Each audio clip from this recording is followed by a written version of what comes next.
Good evening, everyone. This is 20 Sides to Every Story. I'm Corey, and this is our final episode of Out of the Abyss, which comprises basically what we have run is the first 7 chapters of Out of the Abyss, which is sort of the forward arc, and then there's a back end that there are the last 10. Thanks very much for the cheers, Ed.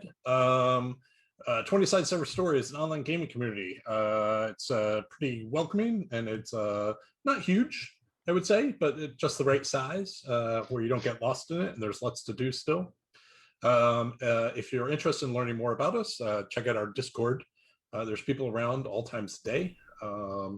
We normally have games going every night around this time, a few hours before or after, and then sometimes even 2 games both days on the weekend. And so you can see our schedule down below, or for the most up-to-date schedule, Discord's the best place to generally look. If you like the programming we're doing, we highly recommend that you join our Patreon group. We very much appreciate our patrons and all our supporters, whether it's through Patreon or any other way. Allows us to put on this programming, and it allows us to get a great audience here, and allow or get some of the patrons into our games. And so in particular, Alex is currently running an advanced copy of the Original Adventures Reincarnated Temple of Elemental Evil. I believe they finished their 4th episode, 5th? I think 5th. I think tomorrow is going to be number 6. And so they're running through it. The great part about it is it's a drop in, drop out campaign. So you can just play 1 episode if you want. And all the information about that is on our Discord channel, and how you join, and everyone's welcome. So yeah, so I will give a brief introduction of everything that's happened so far. It's quite a bit. And where we left our characters at the end of last episode. And then I'll let the characters introduce themselves. So maybe about 4 or 5 months ago, the characters were woke up in a prison cell in a drow encampment deep under the earth. None were there a few days before. They all woke up a little bit confused. And in the process, they have managed to escape from that prison that was run by a drow named Ilvara. They managed to learn enough about the Underdark to cross it as best they could, often chased by Ilvara and her camp, who are clearly embarrassed by the prison break, and who are clearly trying to get them back, so they can't offer further shame on Ilvara's family's name. The characters first went to a Koatoa village on the shores of Dark Lake, and there they learned that the Koatoa had recently begun worshiping a new god.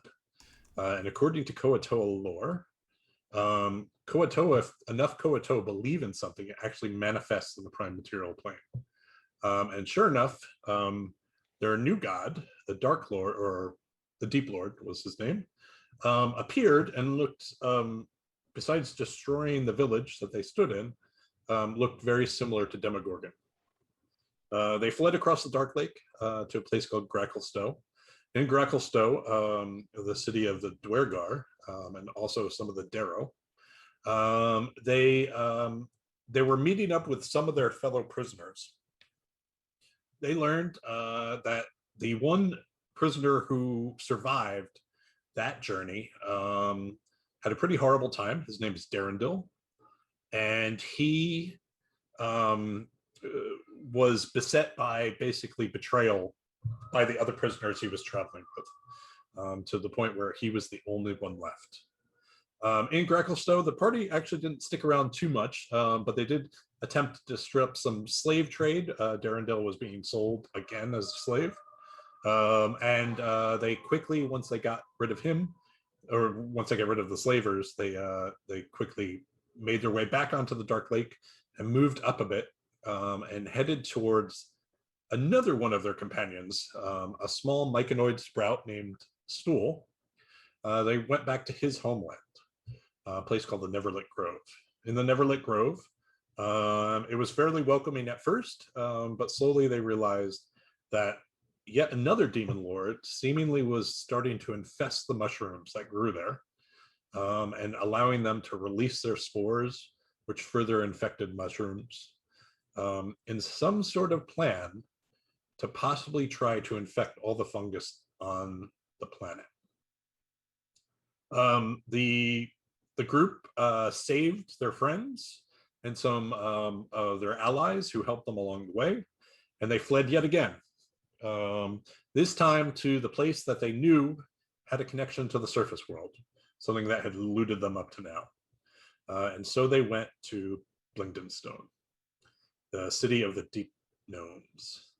Along the way, they said goodbye to their myconoid friends, who went to establish a new colony away from the infectious spores.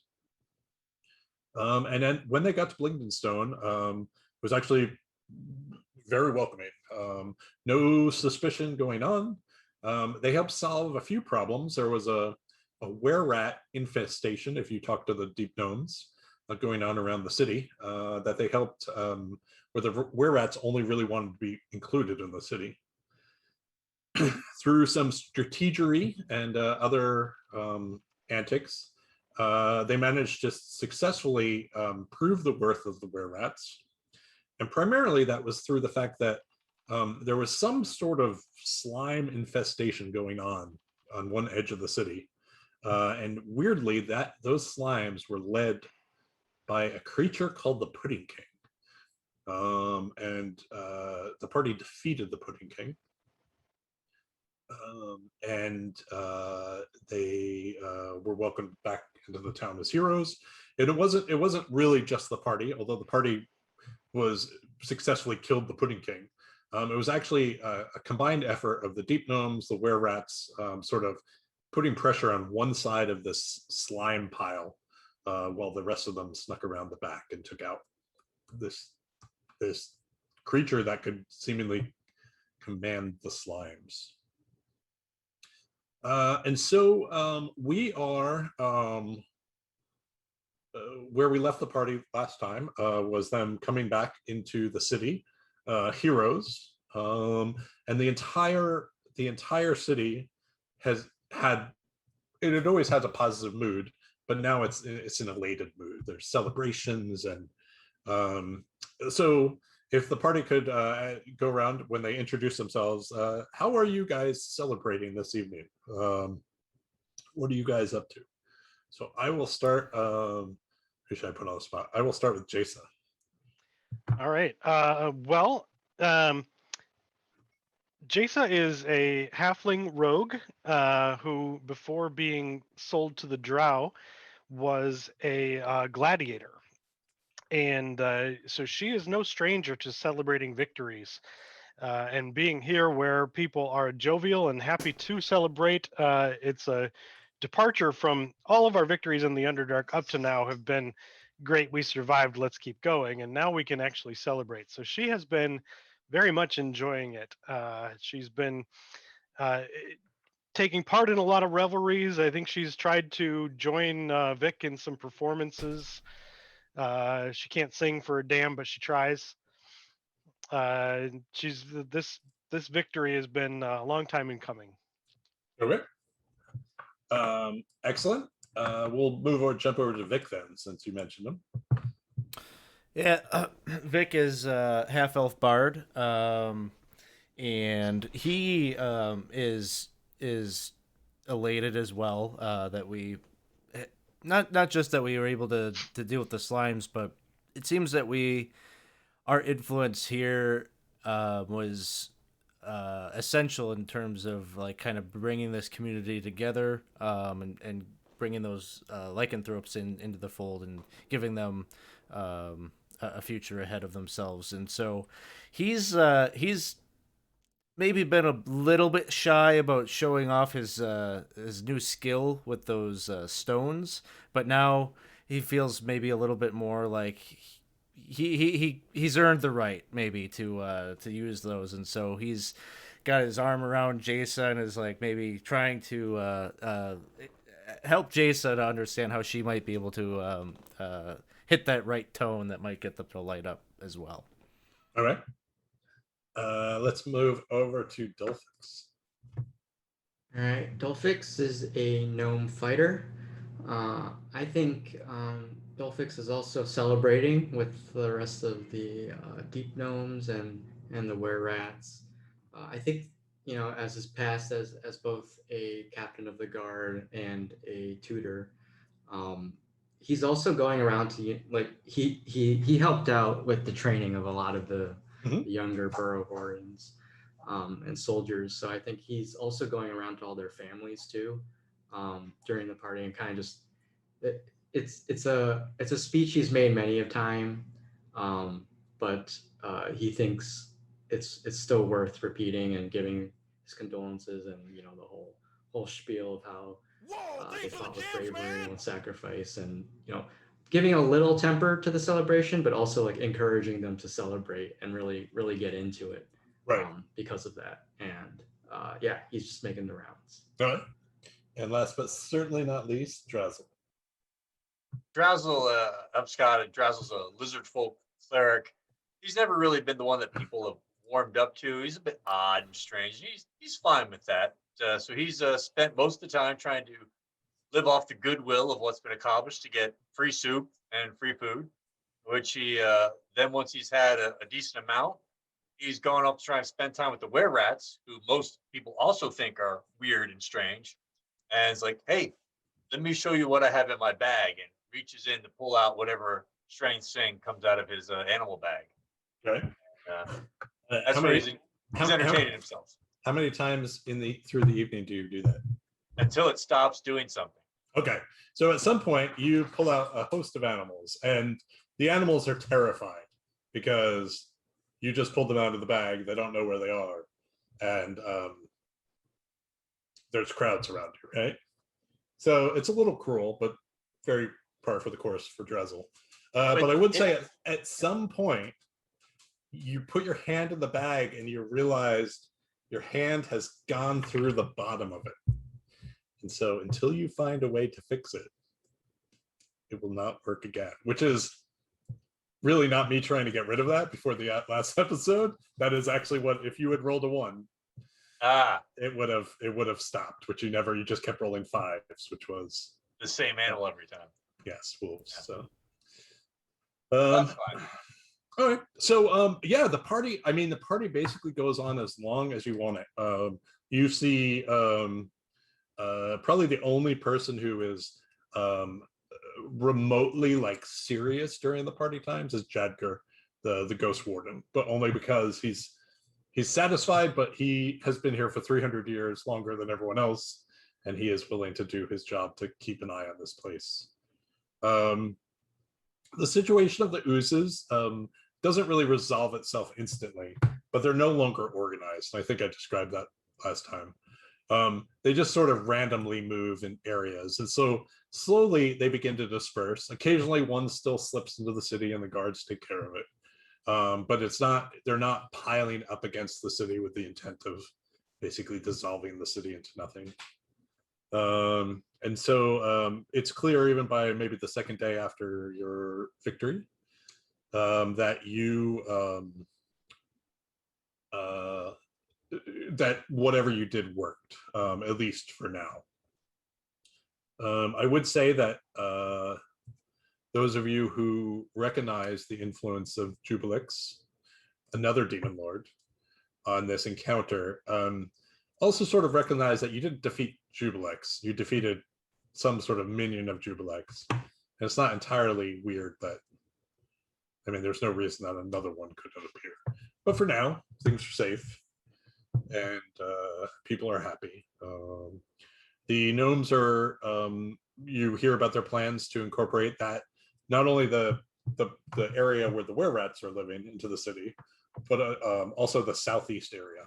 with the temple that you cleansed. They're going to keep the area with the oozes out for now, but they'll get to that in due time. And so you see the two leaders of the city, Seni and Dorbo. While they are celebratory, you also see, particularly Seni, the city planner, is just, she is talking to people and basically only talking work throughout this about how can they invite more deep gnomes to come. What are the now that we have the earth elementals, how can we build walls, etc. Like, she has this all grandiose plans for what they're going to do with the city. All work, no play. Yeah, she's not completely like lame in this party. This was a step towards a much bigger plan in her mind, and she's not going to be thwarted from that. You stick around for the next few days, and Cindy and Dorbo are very quick to tell you that they will gladly now assist you in getting to the surface, which makes certainly at least one of your two companions very, very excited, Eldeth. She is very excited to go. Darendil as well, but Eldeth, you can see the time has taken a toll on her quite a bit. What's wrong, Sophie? Come here. And so Eldeth is like, you see every morning when she gets up, she is like fully packing all her gear and leaving it on her cot, just sort of waiting for the word that today is the day you're going to leave. Is there anything you guys would like to accomplish before you head out? Is there anyone that can stitch my bag? Make me an investigation check. All right. It's something I'm super good at.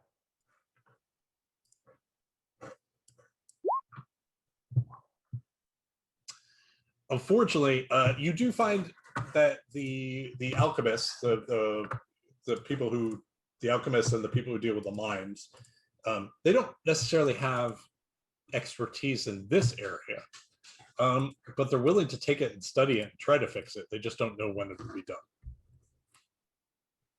That's fine. I can do that.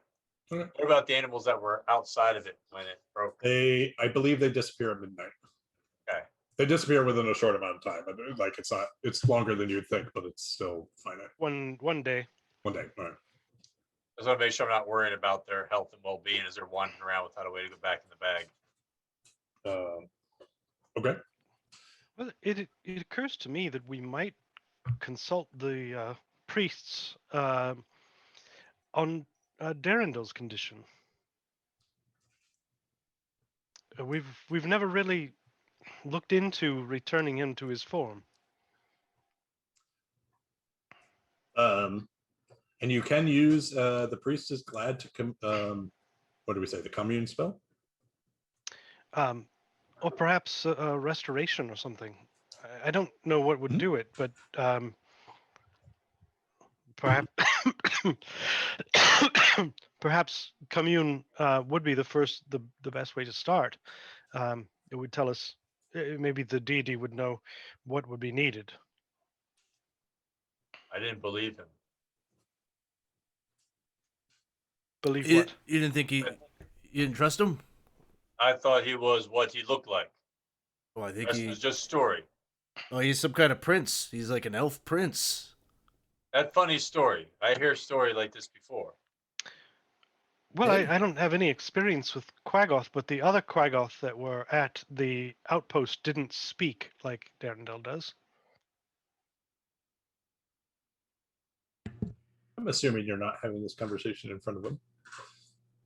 Probably I- not. Drazel wouldn't be holding back. He doesn't have any sense of societal norms. I do not see what the harm is in asking the priest. Yeah, I mean, if he knows a way to like undo what you call it, magics that transformed him, and then he uses it and he don't turn back, that's a wake up call. That we helped him. We helped him just by trying. This Indeed. is a good plan. I think the word is it polymorph? I think it's one of those spells in the spell book. Is that in fancy book we got from? No, mine. Taps his tattered and burned out spell book. Well, Dolvix, you should take these fancy metal ones. Eventually, you'll learn those, right? Yes, hopefully. Thank you. And so that's a reference the party last time in two of the slimes were there was the Pudding King, but the Pudding King had a prince and a princess. And inside the princess were these two medals. She disgorged two metal spellbooks that were impossible to dissolve in her, of a quite high level gnome mage. So there was levels 1 to 9, right? If I remember correctly, Yeah. it's all the way. It's way up there. 1 for to 8. wizards. Yeah. 8. All right. So just so everyone's aware, Galaxian just bought everyone a reroll. So we got. Don't be afraid to use a reroll. So I also want to say that you shouldn't be afraid to buy the DM a reroll. No. Thank you, Galaxian, but it is all in vain as we are about to finish and head up to the surface. There's what could possibly go wrong? There's Nothing no to way go we won't wrong, have any so- reason to need them. Yeah. But thank you anyway. Oh wait, so you're headed over to the priest. So what you let me get his name real quick. What was what's your tech here?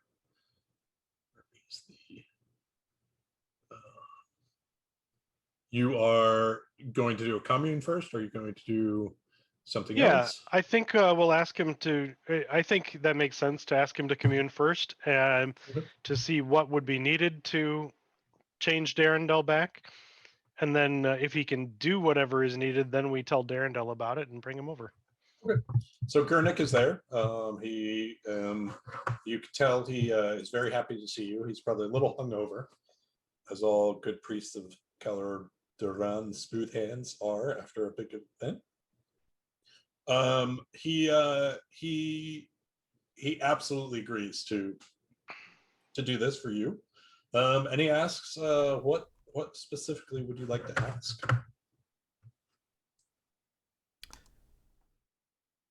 These are yes/no questions. Yes, Well, we get 3 of them, right? you get 3 of them. Should one of our questions be is he an elf? Is he shapeshifted in some way? Okay. Do you want that answer? Is that what? Do we want to? I think if it's a no, then nothing else matters, right? So he sits down. He does the little ritual that you saw, where he goes over and touches each of the standing stones. He sits down in the middle. You hear like that vibration, that gentle vibration, sort of fill the air again. And you hear him start to commune, and then you see a frown on his face. He opens one eye and he says, "It doesn't seem that he's polymorphed."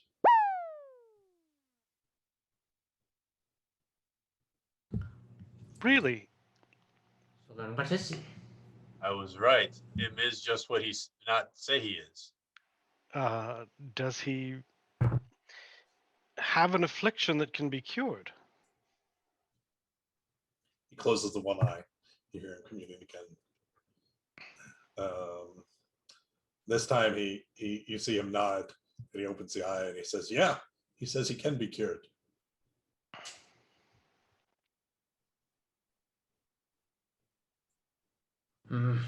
These yes/no questions are not very helpful. Do you think we ask if he has the capacity to provide the cure?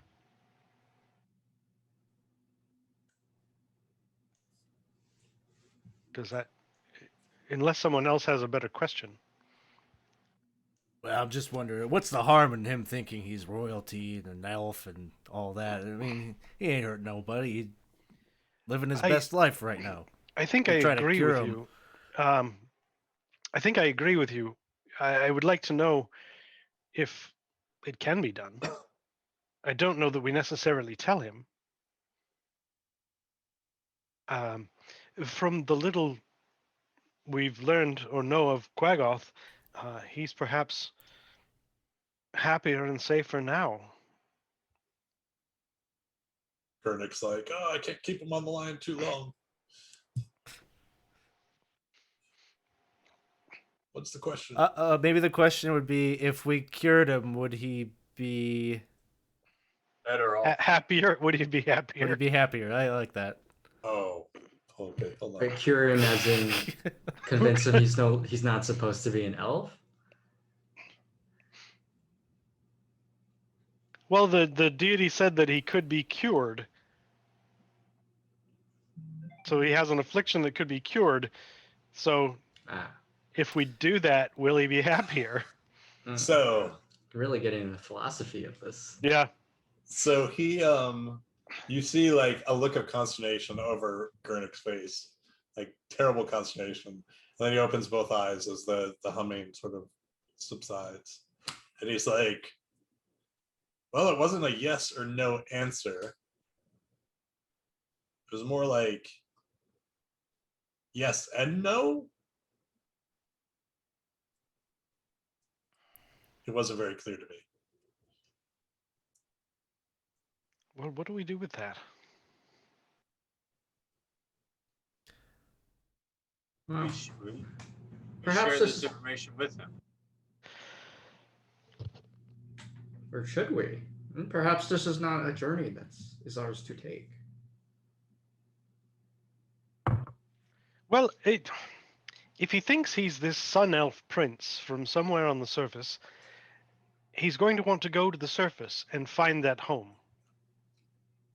And if he is a Quagoth, he's not going to be very welcome anywhere on the surface. Did we ask if he was an elf prince?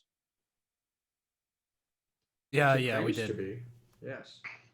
So I want to hopefully not retcon, just correct here. Hopefully I was. He doesn't believe he's a. I'm just making sure I'm reading this right. Hold on. Yeah, he's not a sun elf. He's a gold elf. Oh, okay. Yeah, I think we had something at one point, like somebody like realized there was no such thing, or they'd never heard. There's lots of parts of his stories have huge holes in them. The fact that gold elf, no one's ever heard of that. The manner he's speaking in doesn't seem to make sense. And then the kingdom of Nelrindenvane in the High Forest. None of you have heard of Nelrindenvane nor the High Forest.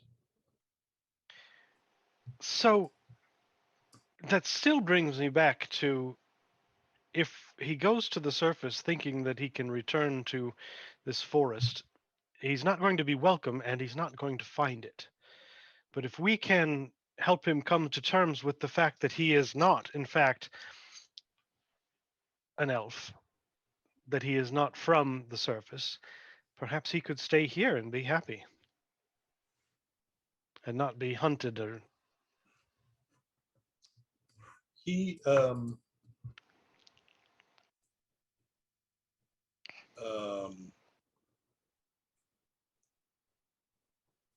he is very interested in getting to the surface, just from your conversations, to get home and to deal with the curse that's on him, and to kill the evil wizard Terestor, who was the person behind all this.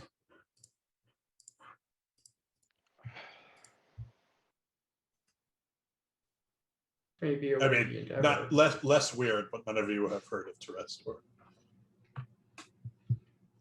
Maybe a worthy endeavor, Jason. But I, for one, have had too many difficult conversations as of late. So, if this is something you wish to do, I give you my best in doing it. Well, I don't know how persuasive I can be.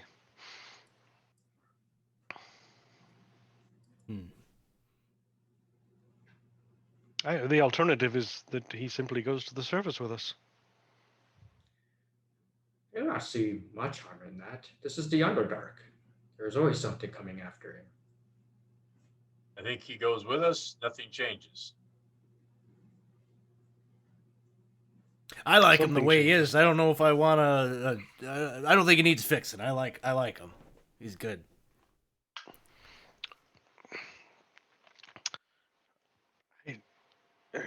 I agree. I just think that he might be happier if he doesn't get to the surface and learn that this is all a sham. Oh, it may take quite a while before he realizes this. It's true. For all we know, there could be a society of gold elves. I will be the first to admit that I know only a fraction of the knowledge out there. Who knows how many forgotten realms exist?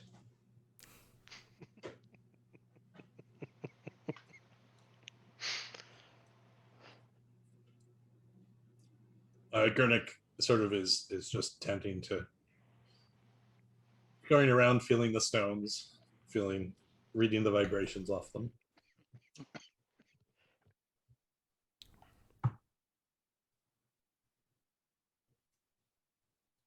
What would you guys like to do? What's stopping us from going to the surface? Are we waiting for a specific thing to happen? Nope, it's your choice. Where do you go? Are we going to get a guide, or is they just going to point us in a direction? They're gonna give you a guide up until the sort of the very end tunnels, where you don't need a guide anymore. Basically, What's the timeline of the length of trip? probably 2 days is what they tell you. So just like one long rest inside the Underdark, and then the second long rest would be hopefully on the surface. Do we know where we're going to come out once we hit the surface? Good question. Hold on. Yes, you do, and I will. It's not near where any of you are from.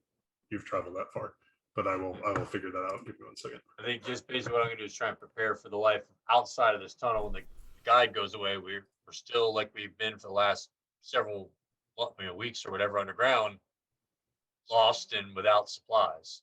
So I'm wondering what kind of supplies we can get while we're down here that'll sustain us when we get up top. Hopefully a map.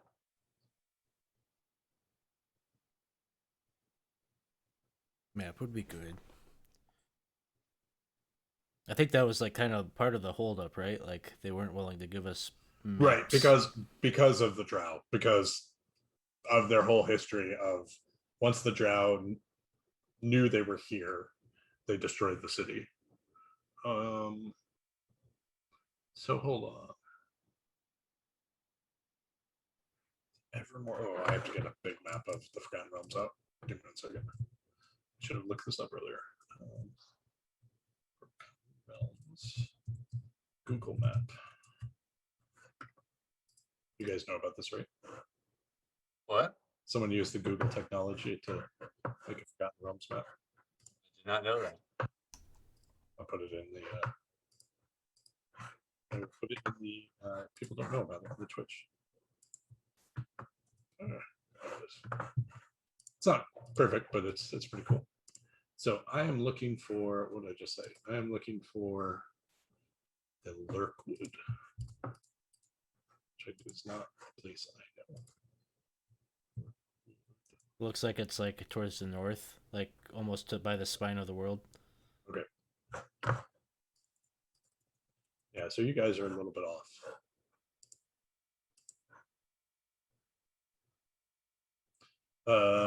Yeah, and they give you basic maps. I mean, they're going to give you. I mean, it's not going to be safe, but you're not going to have problems navigating on the surface necessarily. You'll finally have sun and stars and stuff like that.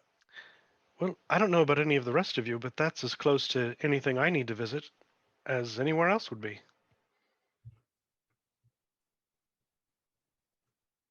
It's just dark. And look, right here. Doesn't it say the High Forest on our little map?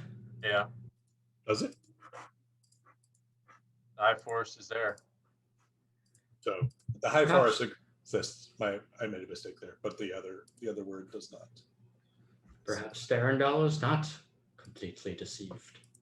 Not completely. To the high forest we go. Oh. Hi ho. All right. All right, so that's the plan. So you're gonna head to the surface and then head. Head towards the high forest. Yep. Yep. Okay. So basically, you guys get a long night's rest in. You could do some last minute shopping if you need anything. They give you, let's say they give you, they will give you as enough rations as you need. They will give you backpacks. They will give you basically the basic adventuring gear. Is there anything else, and as much of it as you want? Is there anything else that you guys necessarily need? Want? Not unless they're willing to trade a non-drow +1 short sword for a drow short sword +1 for a non-drow one. Make me a persuasion check.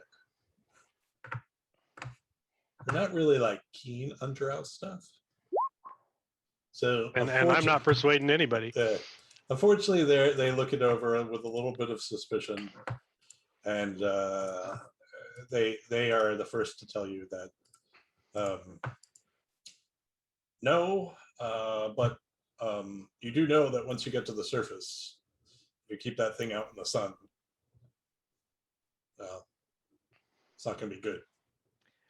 So I will just seek to replace my +1 short sword with a mundane non-drow short sword that will survive in the sun. Yeah, and you could keep both. You don't have to replace, right? Well, I will eventually. Right. Because I'll use the +1 until it fails. And I would say that for all of you, along the way, some of you have actually found drow equipment, and we haven't really marked it off. You guys all are able to replace drow equipment with knowing that the minute you hit the sunlight, it's just going to get destroyed. So all of your equipment you sort of replace, and that's non-magical at least. Yeah, and so the day comes. Eldith is up before all of you. She has woken up Tappy to cook breakfast for you early, and she's already beyond like 2 beers in when you first of you comes out. She looks at you and then today's the day. It is. All right. You. Well, long time ago, you know, we've been on a lot together. I still remember you desperately telling me I need to go tell your friends and family if you didn't make it back, and here we are. I'm not gonna have to do that errand. You get to go and see them yourself. That's pretty cool. Maybe think of who we leave behind from that group. We lose the twins. I'm trying to stay on an up note here, Drassel. You've bringing us down. His moment of reflection. I have no comeback. Oh, Actually, will you guys? So in these last few days, give me. Let's see. I would like just roll it like you would roll with advantage, but I'm gonna treat the first column differently than the second column for 2 different reasons. Will you guys roll me all just a straight perception check? But the 2 rolls at the same time. Holy cow. Terrible I'm not even rolls. looking at. Roll 2 perception, or just roll it once.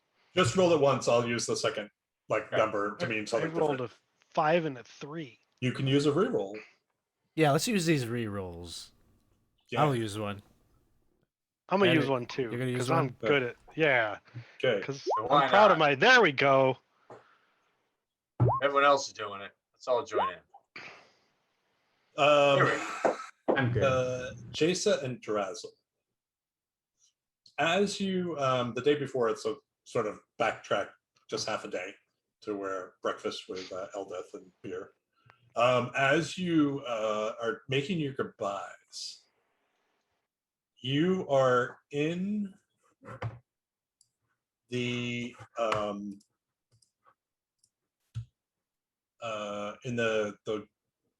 Gold Whisker area of the town. And as you are talking to Chipgrin, you catch over the corner of your eye a very familiar figure talking, or not really talking, just in a group with 3 or 4 other were-rats. And I think how this happens is that Jasa, you like elbow Drazzle in the lizard ribs, and the 2 of you look over, and you are fairly certain it is Turvy. It's who? Turvy. One of the twins. One of the twin who, by Darrendel's account, killed He's the aware of it. other twin, and possibly Jimjar, and possibly what was his name? Rapido. Thank you. He's sitting there, and if you do nothing, he will sort of wander off. She, I think Turkey was a she, sorry. I think so too.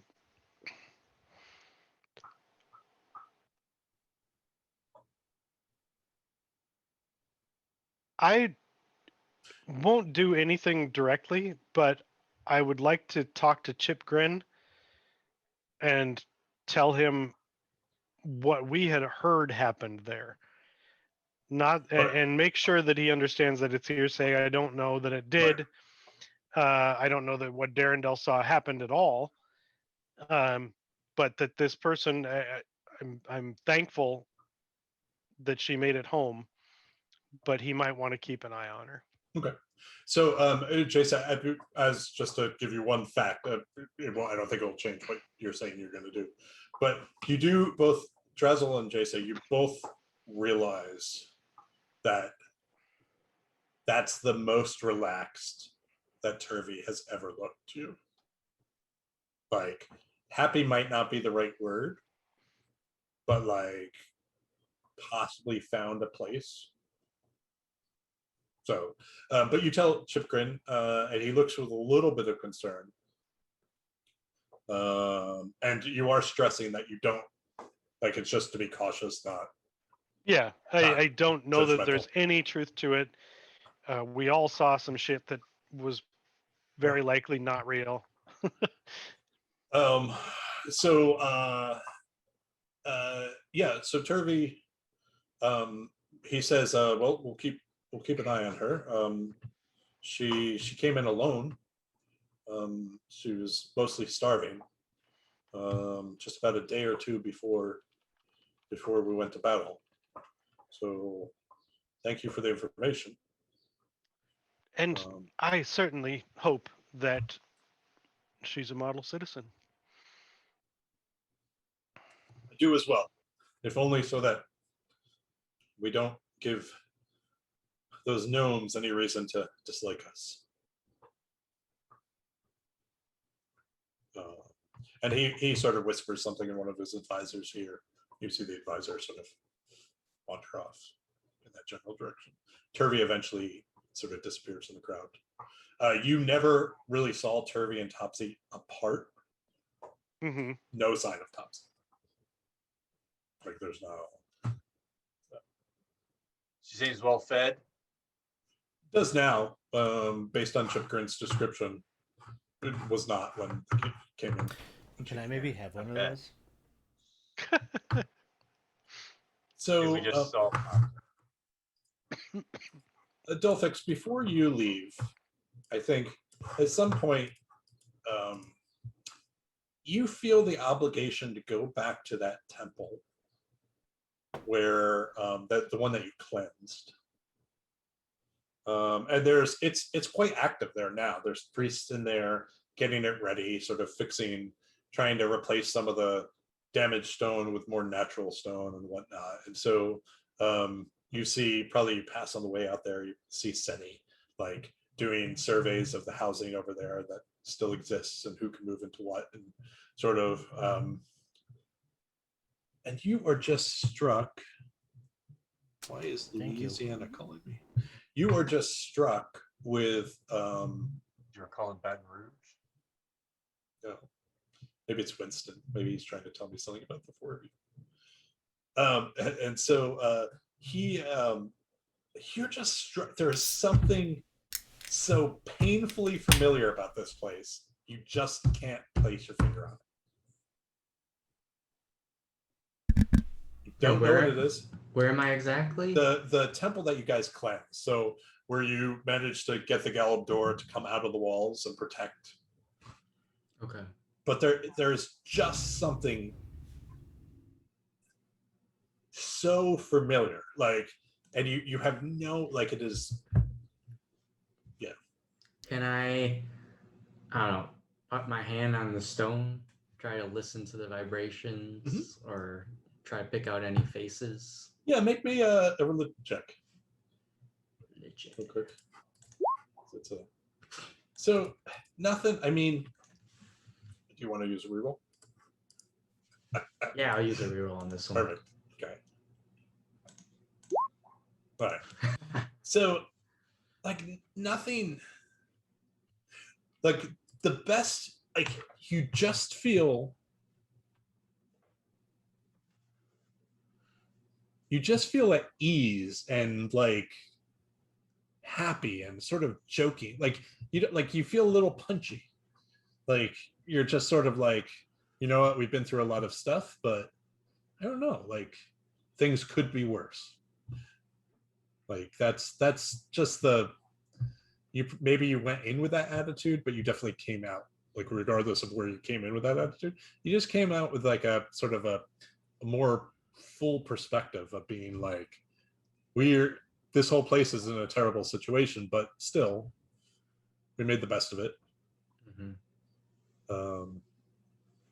And so you're not really sure what to make of it, but you do feel like the temple had some sort of influence on you.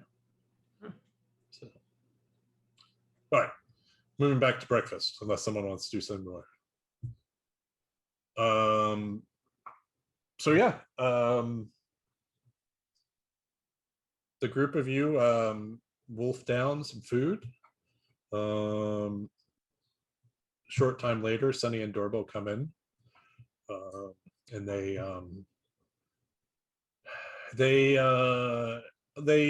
look at you and they give hugs, which they're pretty affectionate to begin with, but this is a little more than affection than they've given. And you see they're a little sad. They do the customary and very genuine, you are welcome back at any time, but then followed by a more sort of somber, like, or you could always just stay and help us. And Eldith is probably the first to speak up, and she's like, I'll be back, but let me get home to my family first. And you, as that I'm conversation, good. At all adverse to returning. I'd like to see the sun for a bit. She says, understood. Find one of those fancy mages to send me a message, and we'll make a house for you down here for you guys to stay. Make sure the beds are the right size. Well, I think they will be for me. You see Chip Grin sort of hanging around in the door of the inn, sort of waiting to say goodbye to you himself. He sort of comes up and very formally shakes all your hands. Also pretty somber, sort of just sad that you guys are leaving, but grateful for everything you've done. I think every time someone mentions like us leaving or coming back, Dolphix is like, his eyes are gonna flicker over to Vic and see what kind of expression is going across his face, if any. You probably see that he looks like he's like having some kind of inner dialogue, or kind of not talking as much as maybe he normally would. Just very yeah, like something's going on in his headspace. Right? And you kind of see like at times it looks like he's maybe like going to jump in and like say something, especially like you probably notice like as they make that offer to like come back and there's a home for you. You can see that there's like there's a want or a desire to like speak up and say something there, but like he's like holding back. Okay. Outside the door, you see the two navigators who are going to help you. Normally they'd send just one, but because they're coming back as well, they wanted to make sure they're paired up. And so, without much fanfare, because the intent was to let you leave early without people coming up to slow you down, you leave out those weird gates of the city that you saw in the beginning. I realized I did not really put you on the map of the city, although it wasn't super important, but I'll put you for now. And so, yeah, you head back through those defensive gates, which now you understand a lot better. I think along the way, can you guys see? Oh, I don't think you can. So you guys, just with your interactions with the Gold Whisker clan, you did learn that they had a secret way in and out of the city through here, which I think I just highlighted. I think I can see it now. Yeah. Yeah, I might have put it on the wrong layer, but I should put it on that there. Yeah. And so you head out into the wilds of the Underdark. It is a fairly, it's fairly calm. Is there anything special you're doing considering everything? I assume you're on extra alert, or are you? No. No. Yeah, I think I am a little on extra alert. Just to remind you, in the sort of the sidebar, we talked about it, but Darendil and Eldeth did run into Drow. Yeah. When they went to get the chemicals. And it's been, I mean, we had an altercation with them just before we got to Blingdenstone. Right.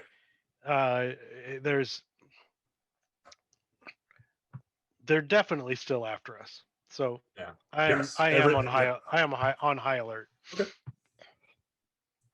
Especially because we're so close to getting where we want to be. Right. So you head, and so basically the journey is going to be this: you're going to head through a bunch of the tunnels, similar to what you did, but at a certain point you have to start ascending, right? And so what the deep gnomes have done is there's a series of sort of stone platforms that are some are actually petrified mushrooms, other are just pillars of stalactites, where they have been cut off. And they built a series of ramps to go up to the surface. And so basically they're leading you through the Underdark to get to those series of ramps. And the first day is actually pretty normal. The two navigators you have with you are excellent. And so the few times you hear anything around you, they stop. You guys have no problem hiding or just avoiding, like rerouting.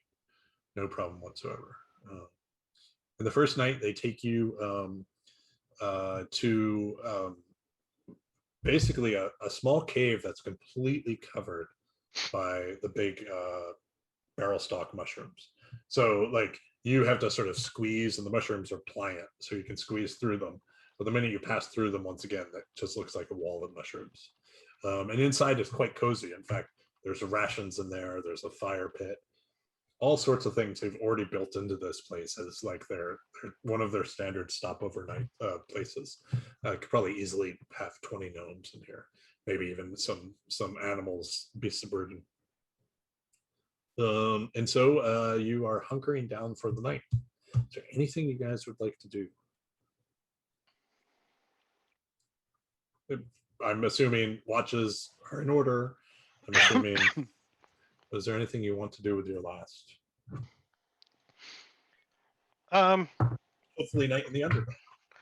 I want to try to set up a couple of like trip lines with bells and things on them Okay.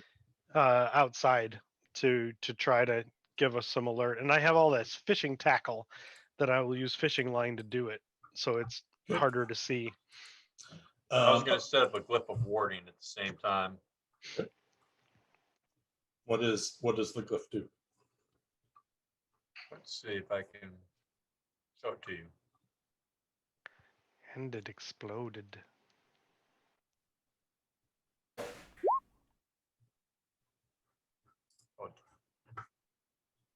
Give me the Cliff Notes version. All right, so it takes me an hour to set it up, and it lasts until it's set up. But I can choose a different thing, either explosives or spell. And I would probably just do an explosive thing, set up out front of it, of the. Okay.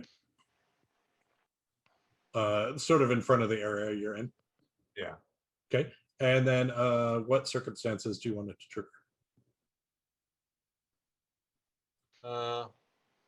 Actually, I was just rechecking what I wanted to have happen. That seems like my best bet of what I would do. I thought, wall of fire, that would be it. Cause I can also make it be spell trigger. Give me a moment to look it through while someone else goes through it. I want to make sure I get this right. What else? I think Dolphix is reading his spell book, the burnout one. The one you've had with you the whole time, right? Correct. Yeah. Make me just a quick Arcana check. How's that? So, Dolphix, you're thumbing through it, and I think your mind sort of like maybe out of, I don't know, like maybe out of guilty pleasure, like that sort of thing. Like you're studying most of it, and then you keep wanting to flip back to that crazy page in the middle of it, right?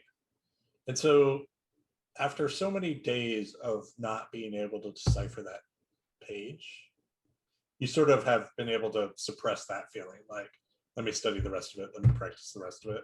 Like, deal with what I know and not what I can't figure out. Philosophy. And but tonight you actually like thumb over to that page, and as you're passing it by, it just like you get this feeling of futility, complete futility over you as you look at the page, and you're like, this is nonsense. This is nothing. Like I was an idiot to believe this was anything. You're not really sure. I would say this. You're not really sure if you trust that feeling entirely.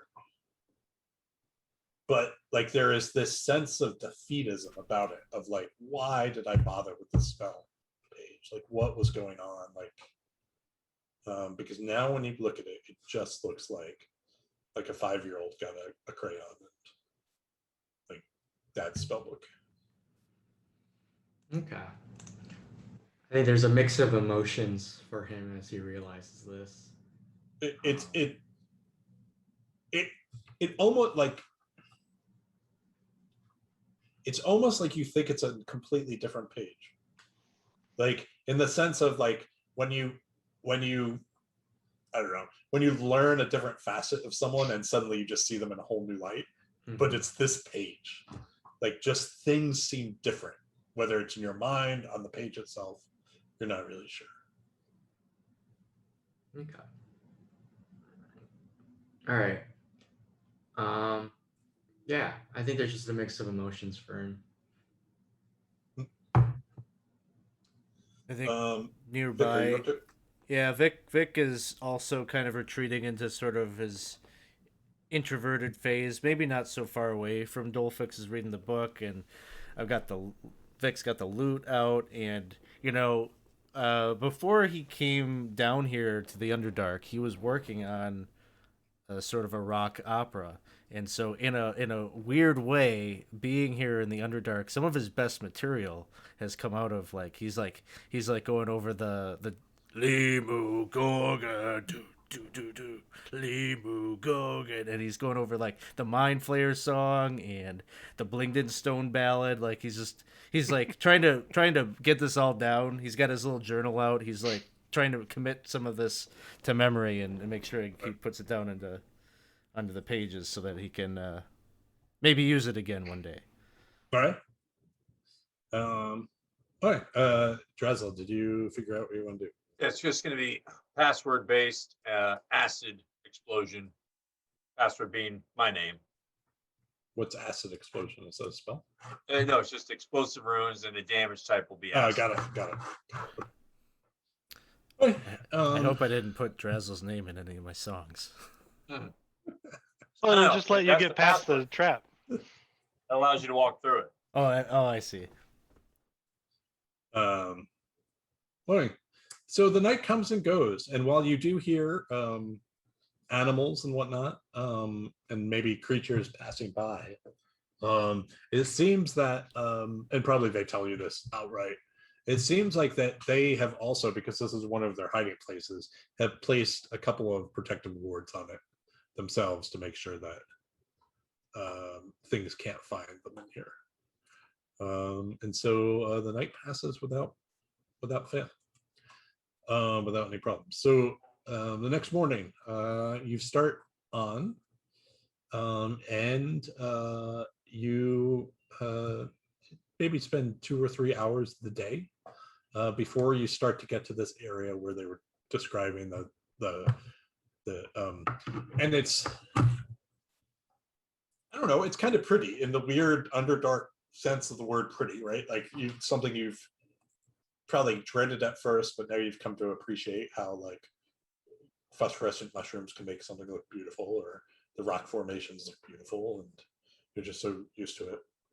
And it is like a series of plates that sort of, some jut out of the wall and some out of, but it's a general sloping going up. And it seems like you're not sure how the big chamber was even carved to begin with, but maybe an underground river or something. And you start to see the first of these walkways going up. You guys start to ascend, and it's sort of slow going because you can't just walk in the direction you want to go, right? Like these one will go to the left, and then you sort of, because they have to take the platforms wherever they were. The one thing I would say is all the bridges that are constructed are clearly of gnomish quality. Right? They are good bridges. You don't they're made of wood and chains, and so they have banisters on the side, so you actually trust them quite a bit. They're strong, they're durable, and so slowly you start ascending.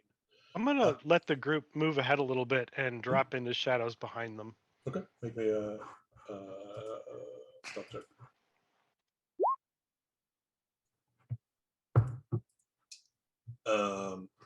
You drop into shadows. That's a good time for a nat 20. That's fun. Yeah. So, and I assume you're. Oh, sorry. I should say. What's your light situation? I have my light bowl on my head.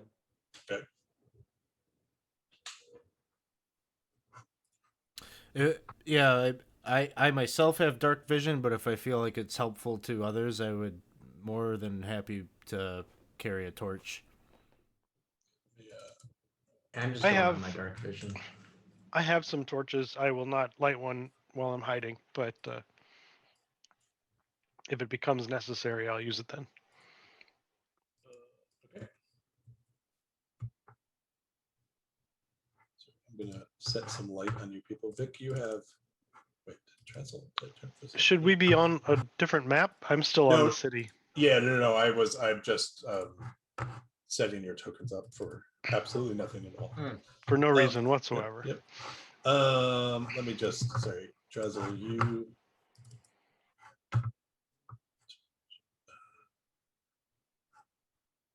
Don't have night vision. That's what I'm thinking. Vic, you do have night vision, right? And that worked. Mm-hmm. Jason, you don't, and Do not. we can turn it out, and or Dolphix does. All right.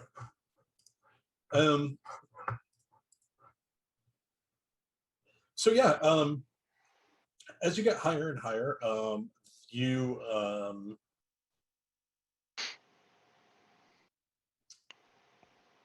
the mushrooms you're clearly going through some geological changes as you are really starting to move out of the Underdark and into that layer between the surface world and the Underdark. Mushrooms become less. There's less the rock just looks different. It doesn't look as fluid. It just seems like you don't see any of the Pharisis anymore glowing in the walls. It just seems like a different place. I'm assuming the navigators are leading first, right? And so you see them they stop abruptly and maybe a little way past those of you who have dark vision can just see the edges of it because of the but it's just this murky blackness in front of you. Like your eyes are not piercing something, but it has no form and no light. We recognize this as magical darkness. Could be something else, but that is a very logical explanation for it. Just So like the edge of it that you're seeing. Mm-hmm. Oh, there's something up ahead. I have Prevent- daylight, a spell. Maybe worth it, but it is blocking my dark vision. Which could mean it is magical. We must proceed with caution, at least.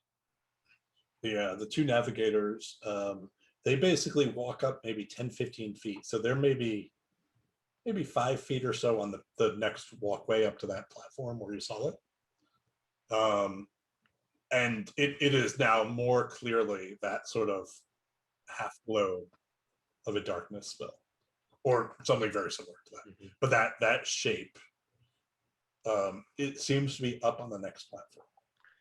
They're not moving any further. They're just a little bit up. Dressel, your bowl Yeah. is that strong enough of a light you can produce to pierce through this darkness? I don't think light spell strong, but I can cast daylight on space in front of us. Yeah. Surely that will work. What think? I say go for it. We need the light. We need to be able to see. Okay, where exactly are you casting daylight?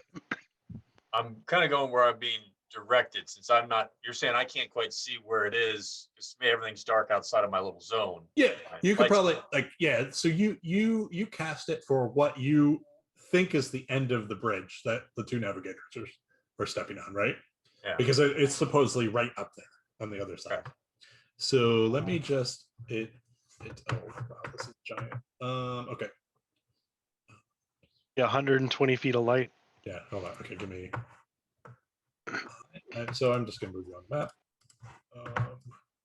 for no reason. This map. I didn't notice the if any part of the spell's area overlaps with magical darkness, it dispels it. Yeah. Yeah. It was created by third or below. Yeah.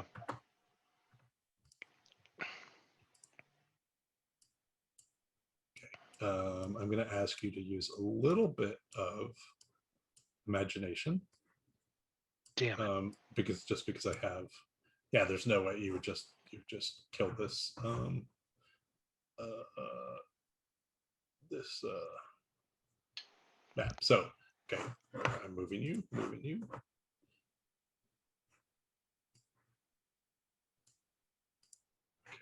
Can anyone not see at all? Yeah, just gotta zoom in a little bit. So what we're talking about is the bridge. Is that wooden thing in front of us? Yeah, and so what I'm saying is just this platform is a little bit longer than it looks here. The rest is roughly similar. All right. Does that make sense? Like, and so the where the light was, for those of you who could see it. Sorry, what's going on here? Oops. Sorry, I'm missing a. I put that on map level. Do you guys see it? Oh yeah, I did. Wait, don't move things. Oh no, Sorry. Oh. no, it's good. I thought are the mushrooms giving light effects too? They are. That's pretty cool. Give me 1 second. I can't figure out. I drew you a darkness circle, and I can't move it. I don't know where it is. I don't know what layer it's on. Do you guys don't see a circle? I don't. Right? Okay, I so do it's not. not on a layer I you see can the- see. I see something that says 10 foot. So Yeah, so that's the platform heights. it must be it must be on the GM info layer Yeah, I just don't know how. because I think that's the only one we can't see. Oh, there it is. For some reason, I just couldn't easily grab it. Why can't I move you? So Because weird. we're not on the GM layer. And You are not there. Okay. Okay. So what you saw was basically this. Like, so when I said like that, like you were just hitting the edge of it. However, now that's wiped out. Like the whole place is in utter light, or mostly light, some dim light. So let me change that for you. And as you cast the spell, you hear words up above, like not magic words, just you hear that people are aware you were there. So we're going to turn daylight mode for lack of a better thing. I'm just going to move this darkness down in case I need it. No, Looks like one of our players decided to be on a different platform. what are you talking about?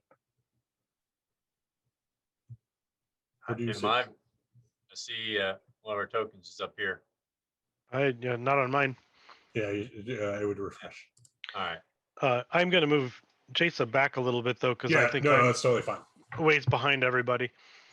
So, just to be clear, this here, the only change I'm going to make to this map in terms of distance is that this here is the 60-foot length. Does that make sense? Okay. Right there. So just because I couldn't fit this all on one map easily. So I'm going to ask you to roll initiative because at least some of them are aware of me, whoever they are. This was gonna be. I bet it's that dragon that we didn't do the job for. Yeah, he's,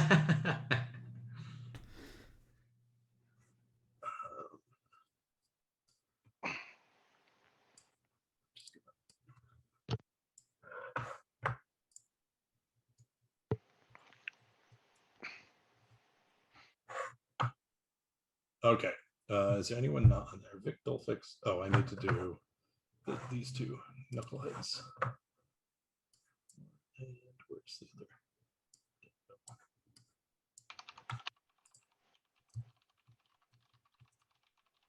All right. So,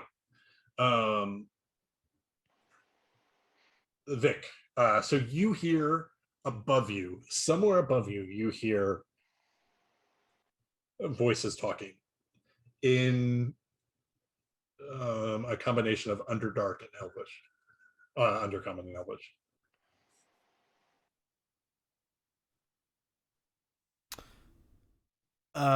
When you say up above, like would it be like this platform? More to the northwest. Okay.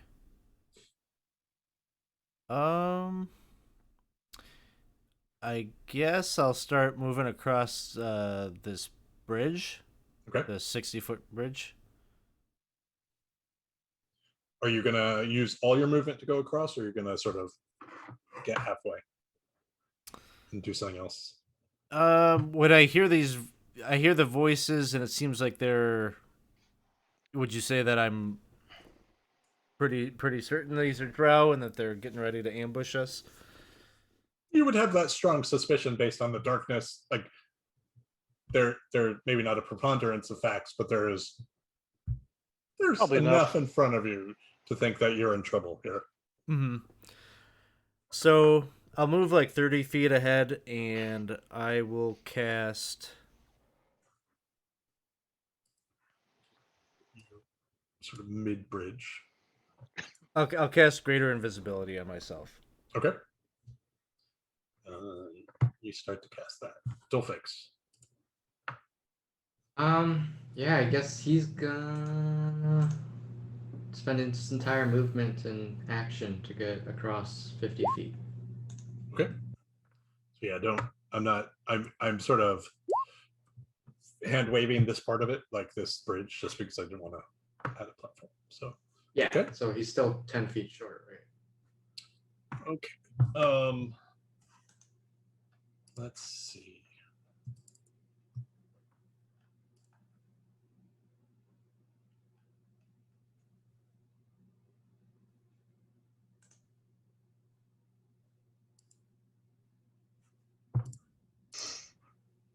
One second. Okay.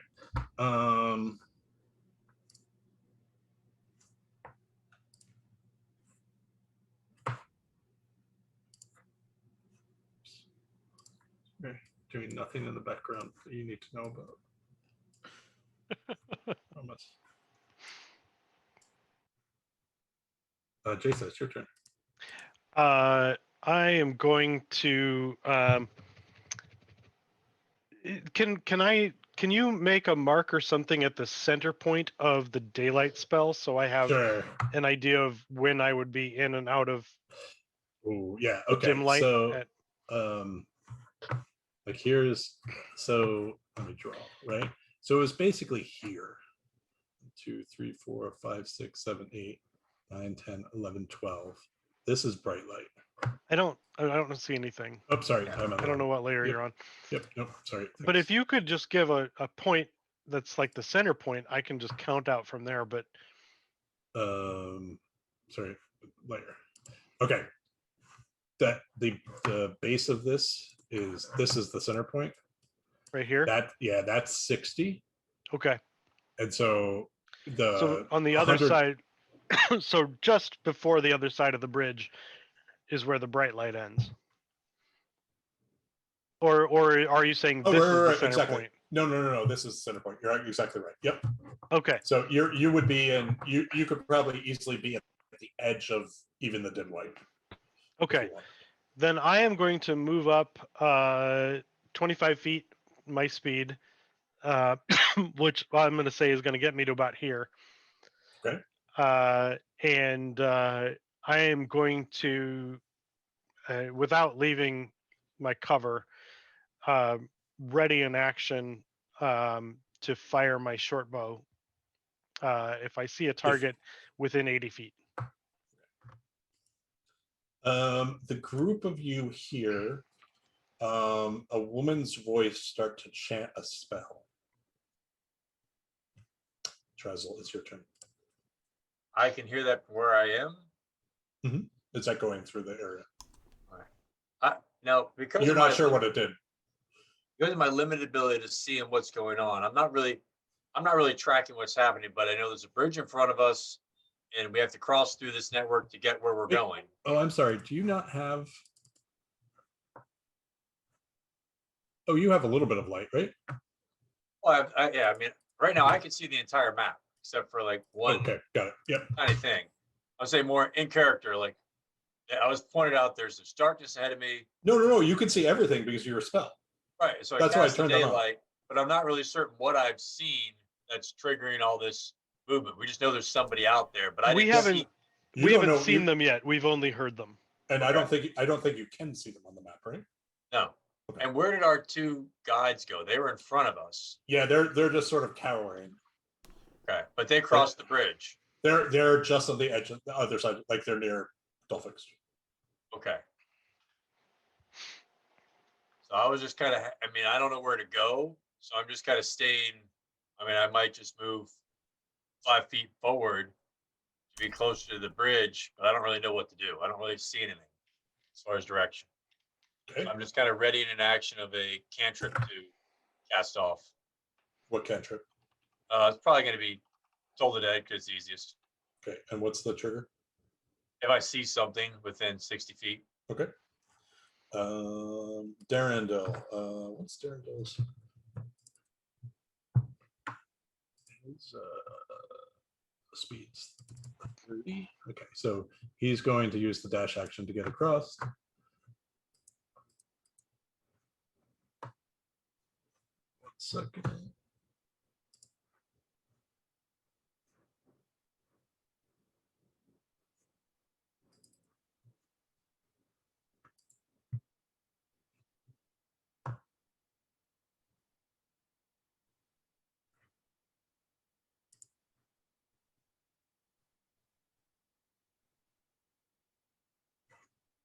Oh yes.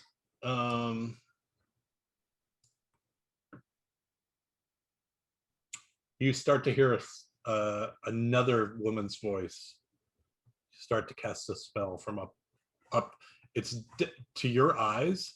It's definitely, or to your ears. Sorry, it's definitely coming from up here. Right. I didn't see an indication. Did you ping? Okay. Oh, I see. Okay. Yeah, so there, to the northwestmost point. And you hear a spell being cast, and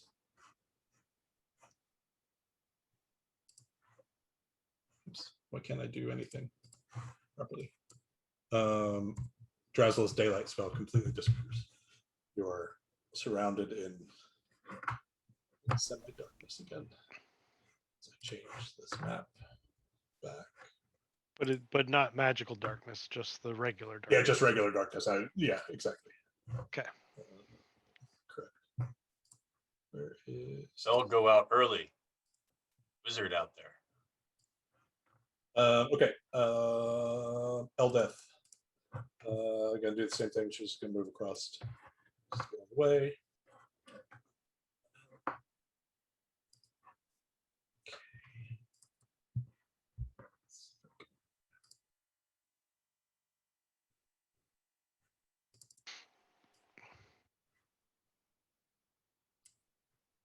Okay. Vic, it's your turn. All right. I guess I'll move the other 30 feet forward. I don't know You'd be off the bridge. So what the bridge is like. you were right in the there. mid. Yeah, mid. Yep. And I think I'll just throw a bardic inspiration over to Dolphix. Okay. And Any action? At least the dodge. I you assume. know, I guess since I've got greater invisibility on, I don't feel too bad about dashing. So I'm gonna dash just to see if I can get some eyes. Okay. Now it's normal distance. I'll end my turn there. Okay. And so just to, if this isn't, you ascended 10 feet when you went from the small platform to the top one. And so those are what those numbers are.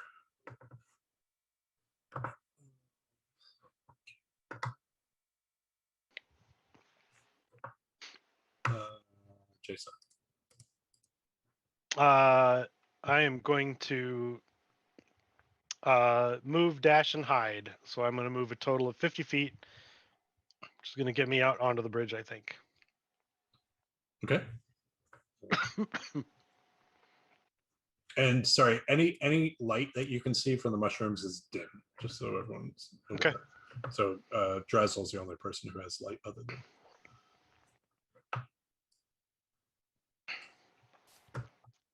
And I am attempting to stay hidden. Got it. Would you like another stealth check as I did move? I would. Yeah, I would. In the interim. Got it. Thank you.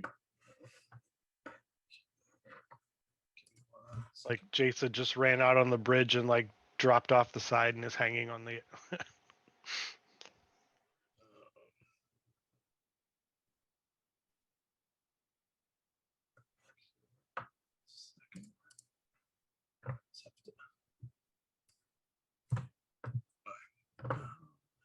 Drizzle. Your trigger action comes and goes. Yeah. So no one else moved after that. Did we get to my turn? Oh, like- I'm sorry. I just Like a totally lot of skipped people your turn. got skipped. Yeah. How did It's I? okay. I don't know how I did that. Okay, sorry.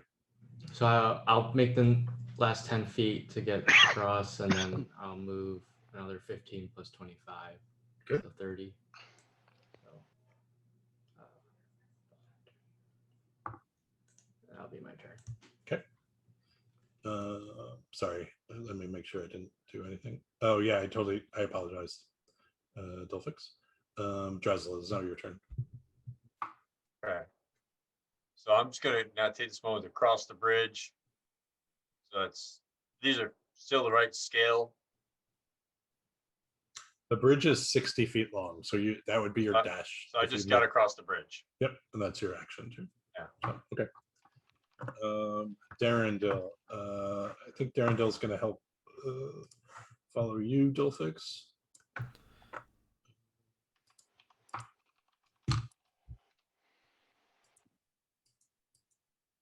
Eldeth will do the same, although she can't move quite as far, but she'll try.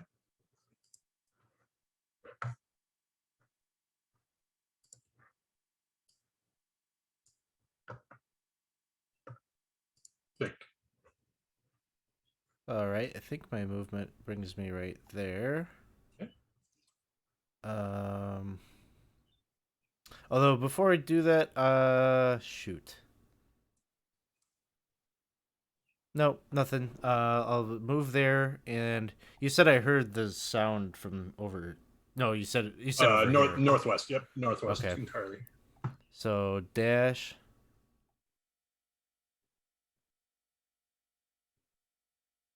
Get to there. Make me a perception check.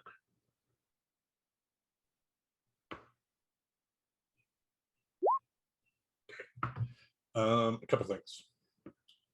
You see, there is on this platform, and you probably saw it. So if you want to change, you would have saw it before you got on the ramp. Whoa, why can't I do this? This circle is absolutely perplexing me. You know, Casey had issues with the circle last night too. I wonder if recent changes to Roll20 have Okay. caused issues with them. It's super weird. Like I can't, like just moving it has been. Am I in the wrong layer? Oh, well, that would help. Yes. Thank you for the follow, Lucille. Huzzah. Appreciate that. Vic, so you see the edge of another one of these darknesses as you go on over. However, you see underneath the platform to your left, sitting there, you see the faintest light glowing off what looks like hundreds of eyes as you realize there must be a giant spider there. Sitting like hanging on to the side of the platform. Like basically here or so. Oh, okay. Does that make sense? Like he's not on the platform. He's hanging onto the side of it. Okay.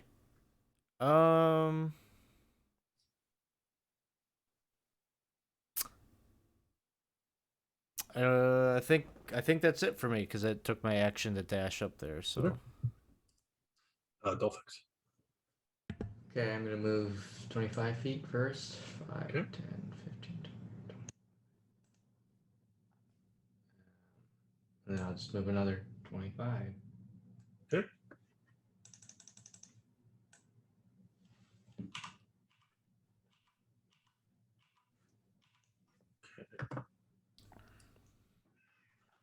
These two, I mean, assuming you're letting them sort of fight as a unit, they are following you up. Yeah, So, sure. Battle tactics, phalanx formation, the Yep. whole spiel.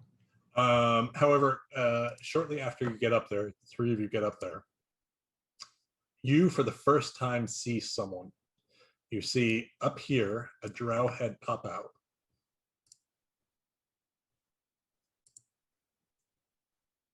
And yep.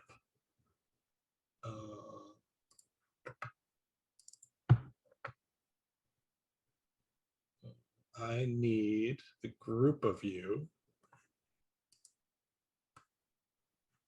to, it's going to be a DC 12.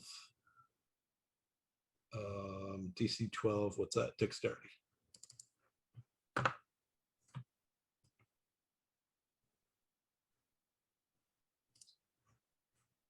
Okay. So you make it, no problem. You're not fairy fired. Eldeth fails. Eldeth is fairy fired. You're laughing at my sunset counter. Yep.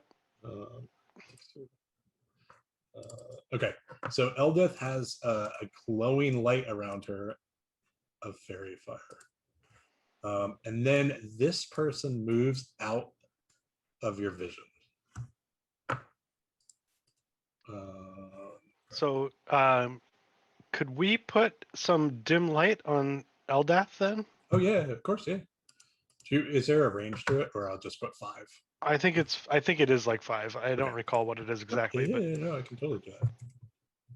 but I will certainly appreciate the dim light. Is that? Do you see it? Yeah. Okay. All right. Let me just put a marker of some kind on her. What's the best for?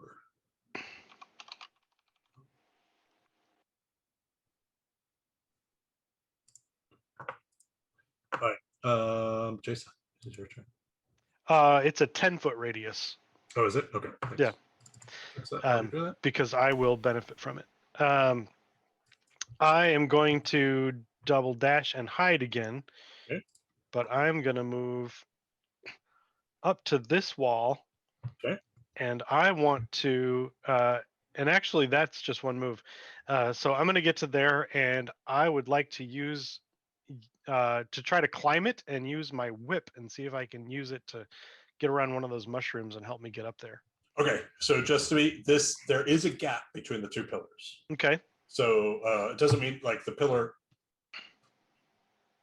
where you're standing looking at the higher pillar, there's definitely a wall in front of you. So like you can jump it and then climb up. So let's see, I'm just gonna, because you have to jump and like hold on after you jump and then climb.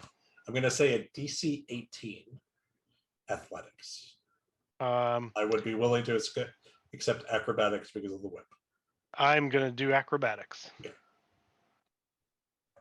Yes. No problem. So it is a 20-foot rise. Okay. So that means that you would just get to the top here. All right, then. Because it's half, unless you don't have climbing speed, right? I don't. No. Okay. So I will get to the top, and then I will cutting action hide again. Okay. Roll me a stealth check. Thank you. Okay. 1 second.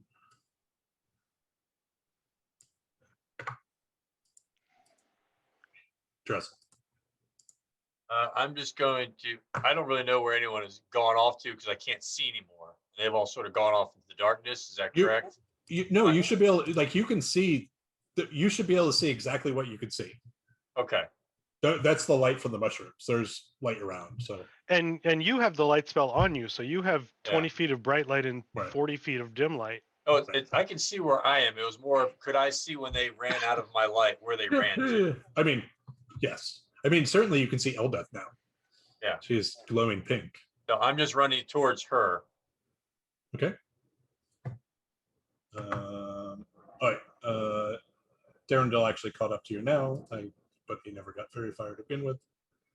Okay. You see another one of them appear. Vic, you definitely see, because he's right near you. Was that the one? No, sorry. I'm just going to trade. No, I just grabbed it.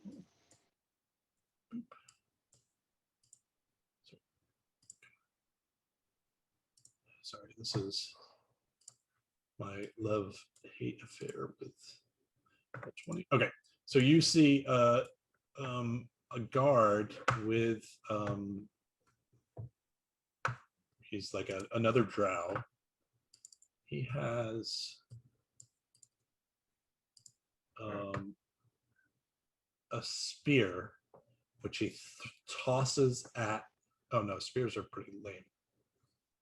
Oh yeah, he's like- going to talk like- about Eldeath, which he has advantage. He has at the disadvantage, so it's just a natural hit. So a spear flies out. I hope it misses Eldeath. Yeah, it misses Eldeath. And then Vic, you see this very clearly disappears into this. Okay. Eldeath. Oh, Dolphix, did I miss you again? No. I go after Vic, so Okay. Vic Not didn't yet. go either. Okay. Eldeath.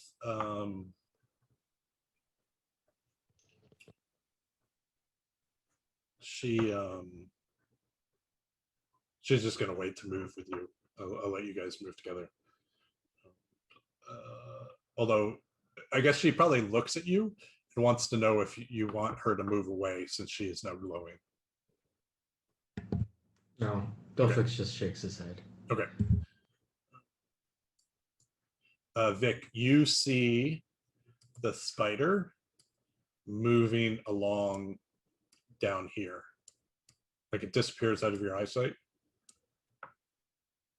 But it is sort of seems to be coming up from behind them. It is your turn, Vic.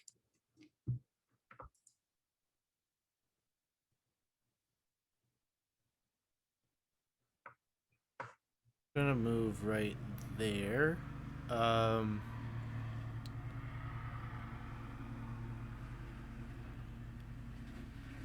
And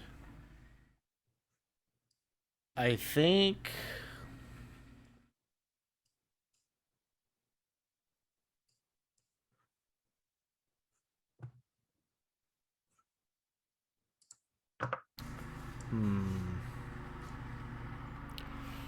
I think I'm going to ready a Dissonant Whispers if I see that drow pop out of here again. Any drow or a specific?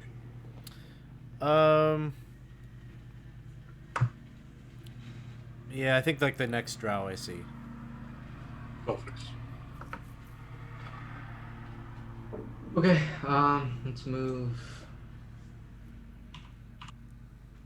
And they're in that darkness sphere. Yeah, they are. Hmm. You know there's at least two. You've heard two different voices casting spells. So there's, in your mind, at least four. I cannot see them. Cannot see them. All right. I will call back and say, Dressel, there's another one. Meaning darkness. Let's see. Any way that I'd be able to know where you're indicating it, though? You can see, I'm sure you can. Follow my voice. Well, but also you can see. Like I can see Eldeath. So if you were to say like, there's one. Yeah, by Eldeath, yeah. But can't you see Dolphix as well? I can. I just don't know where he's indicating. Like I can't probably see his finger.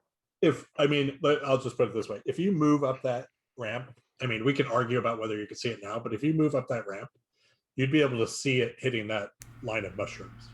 Okay. Like because it just makes a natural curve. Also, your entire spell can blow out this entire map. Right? So don't think too much about it. Okay, I'm gonna cast my second level spell. Okay. And it's gonna be Shatter. Okay. So you see Dolphix take his sword and he flicks it and it starts ringing again. Okay. And it like vibrates enough that it actually goes for a shatter spell. So DC 13 Constitution saving. Where are you center, or where is it? Oh, it's a 10-foot radius, so it's gonna be like to the close side. So I'm not gonna get the last few Okay. squares on the north. So, northwest. hold on, let me see. I can't draw a shape. That's 10, right? Yeah, roughly. Okay.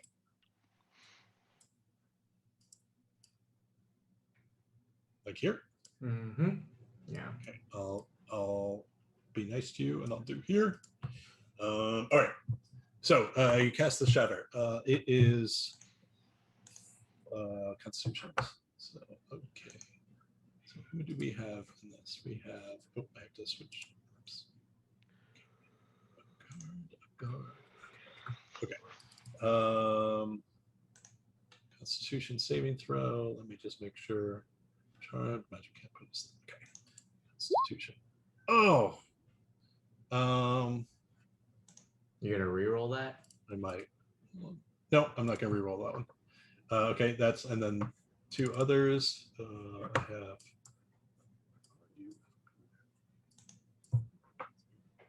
I have so much going on this map. I apologize.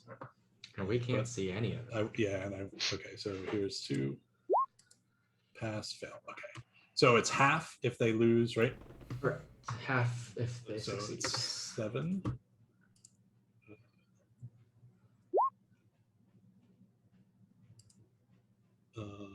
So concentrate. Oh, fairy fire. That yeah. So you hit the one who did fairy fire. That's what I was hoping. And then middle one passed. So I didn't get the one that cast darkness. Is darkness a concentration spell? I don't think it is, right? I thought it was. I think I don't so. remember. You did kill Daylight is not, so maybe darkness isn't either. Darkness is not. Oh, it is concentration. But you did not actually properly. Okay. You did not. I didn't add it on. I'll remember if they do it again. Okay, so I'm just gonna save this in case we need it again. Assuming I can grab it. Move this up here. Okay, you did kill one, by the way. Oh, I killed one. Nice. You killed. All right. Well, So you that's, hear. that's my turn. Wow, first blood. Okay, Vic. You get the chance to do your distant whispers. If you choose, because the person is literally has walked Oh, out next to you. Yeah, this is exactly what I wanted because I wanted Okay. him to be like right by me so I could Okay. grab him on the way out. Okay. And he's the one who has the fairy fire. Cast the fairy.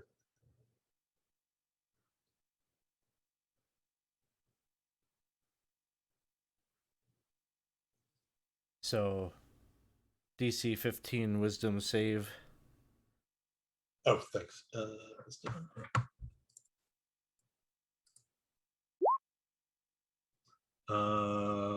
I'm gonna reroll. Please roll one of my rerolls. All right. Damn it. Okay. So 7. Yep. He turns around at you. Oh, fairy fire is off, Elbeth. So something happened. Something good happened. Okay. No fairy fire on Elbeth. He looks at you because, oh no. You don't lose it, right?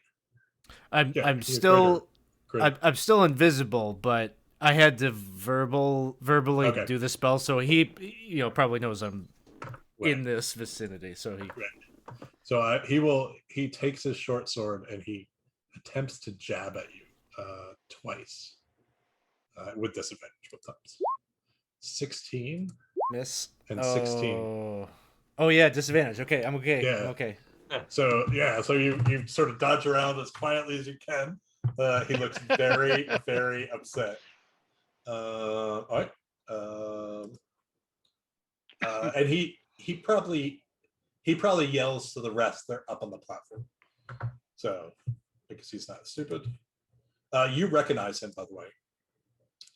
He is not. Oh wait, hold on. Let me make sure I'm telling you this right. Give me 1 second to go back 7 chapters. Whatever, Behold- Jorlan, you're the one who let us go. He is. It is the one who let you go. It is the one you let you go. Okay. Okay. Sorry. One moves out, and of course he doesn't see. I can't do this. Little Doesn't- Jortland. He's wearing jorts. Of course he is. He's Jortland. He goes for Eldeth with his spear.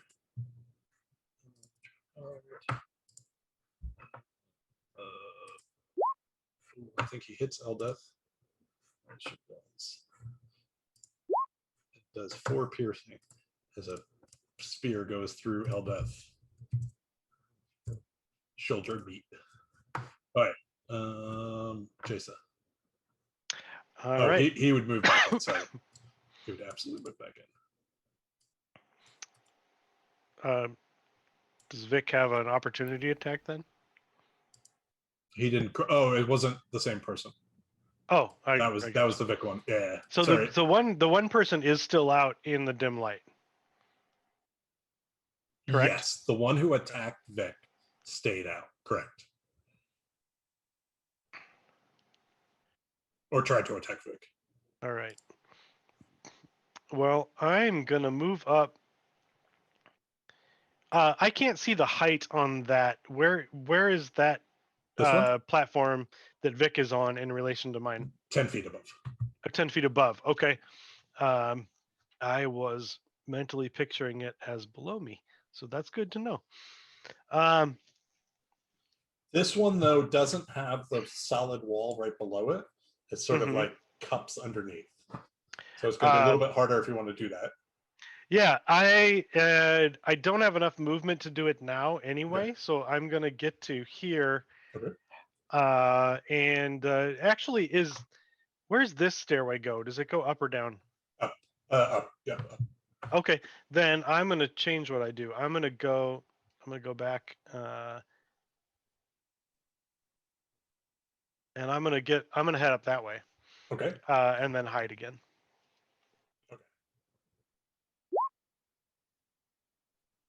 I'm killing it on these stealth checks. I'm rolling like a champ. Whether or not they see me is a different matter. Rolling like a champ, but there's a spider right here that you just ran by. It's okay. I'm hiding from him. There's no way. Like you would have just run, right? I'm gonna try to convince him that I'm hiding from him. I think. Well, here. No, I have to give you a challenge. Actually, this is what he'll do. No, I mean I ran up there and then hid, so like he sees me. He shoots his web at you from below. Can you? So first of all, I assume that hits. It does. Okay. So you take 6 piercing, 8 poison, and you are restrained.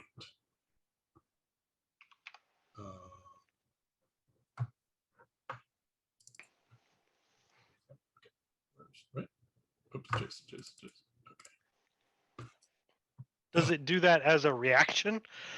No, that's the action. So it's not As an Jason. action. It's its turn. Yeah, it was. It's Okay, turn right after gotcha. you. In fact. Gotcha. Yeah, Okay. yeah. And so technically it got you around. Oh no, because you would have moved the whole way. So yeah, before you would have gotten to move. Okay. Hold on. There's something important that might need to happen here. It's what?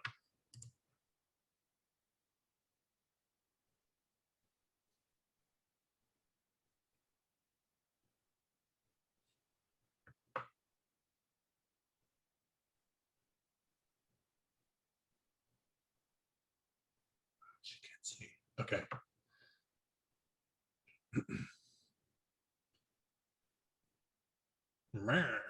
Okay. Press. The scale on this map is accurate, right? If I use the measuring tool. With the exception of that little bridge at the beginning. Okay. So I'm just going to cast the daylight spell right on top of where I can see Vic's character. Okay. You can't necessarily like. You can't. First of all, you can't see Vic. No, This is invisible.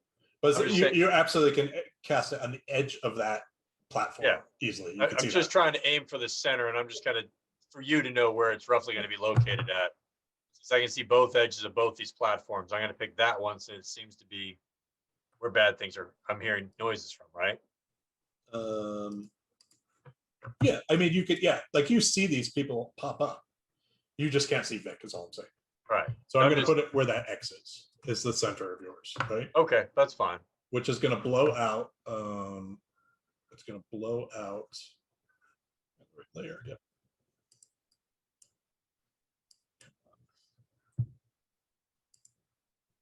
Going to blow out this darkness, which to you, Vic, I will show these. All of not.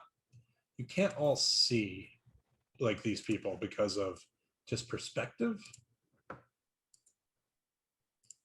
Vic, did I move you? Yeah, I didn't. I moved you to the GM layer. Sorry. So there's a bunch of them up there.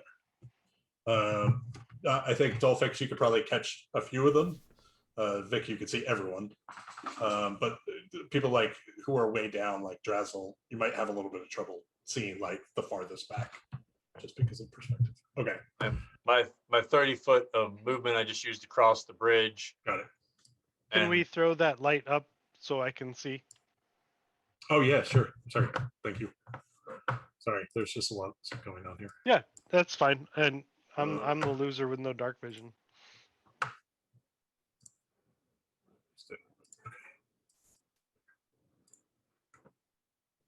Darrenville moves up next to you. This Drow guard moves up here. Oh wait, hold on.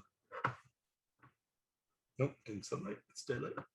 Okay, this one shoots or throws a. Keep closing the Drow card. Throws a spear at Darrenville. Misses. Okay. So, oh boy. This makes me so happy.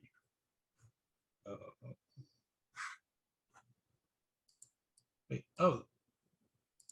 Wait, what just happened?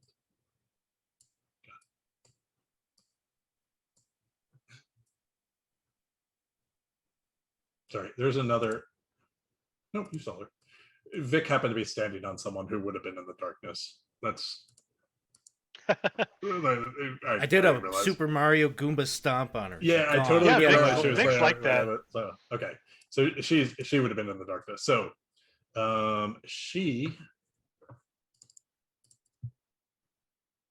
does something truly evil to the rest of you. She does this.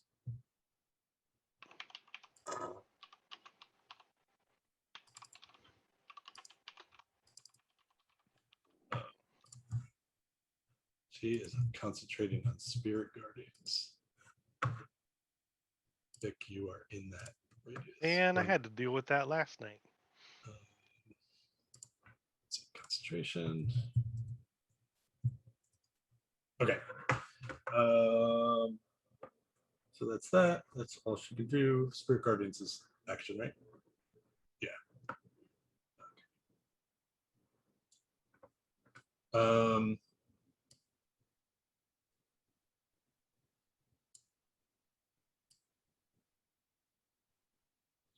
It's gonna hold back. Ready in action. Drow guard. They can't see any of you. So this Drow guard is gonna stand there. Eldeth. Eldeth is gonna move up and she's gonna move to the side. She's going to the short sword. The Drow guard hits once.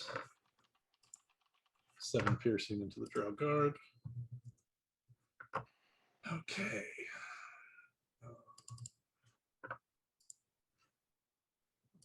One second.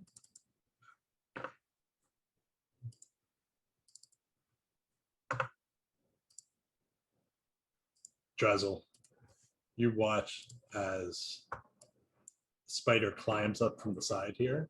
Yeah. Gets you, and he goes to bite you.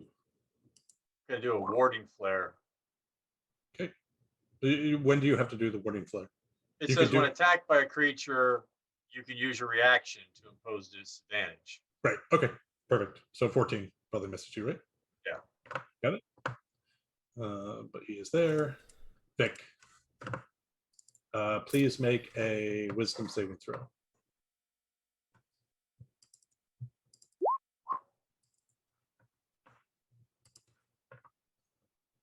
Oops, where it is. Sorry, I said to roll this again. So it's you make it. You can take 6 points of damage. 6 points, and then I gotta do a concentration check. If you, yeah, go for it. You know how to do it. Ooh, we're gonna Oh, do a reroll. Oh no! I had double 20s earlier, and now it's Double come back ones. around. This is the opposite. Is this on Spirit Guardians? Because that's a Wisdom save. No, this is my concentration check for greater Ah. invisibility. Yeah, Oh, because you already had the Wisdom. Gotcha. yeah. He passed wisdom, but he lost some. Gotcha. Okay. Do you want to reroll? Ah, still didn't no. get it. All right, I'm visible. You pop into existence, Hello. and Jorlon's like, ha ha ha.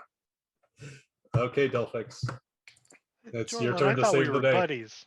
Oh boy. Well, Um, I haven't had my turn yet. I'm just I'm sorry, I'm making sorry, Yeah, saving Vic, do your throws. thing. Do your thing. I'm just getting wrecked. No Okay. soup for you. Well, this changes everything.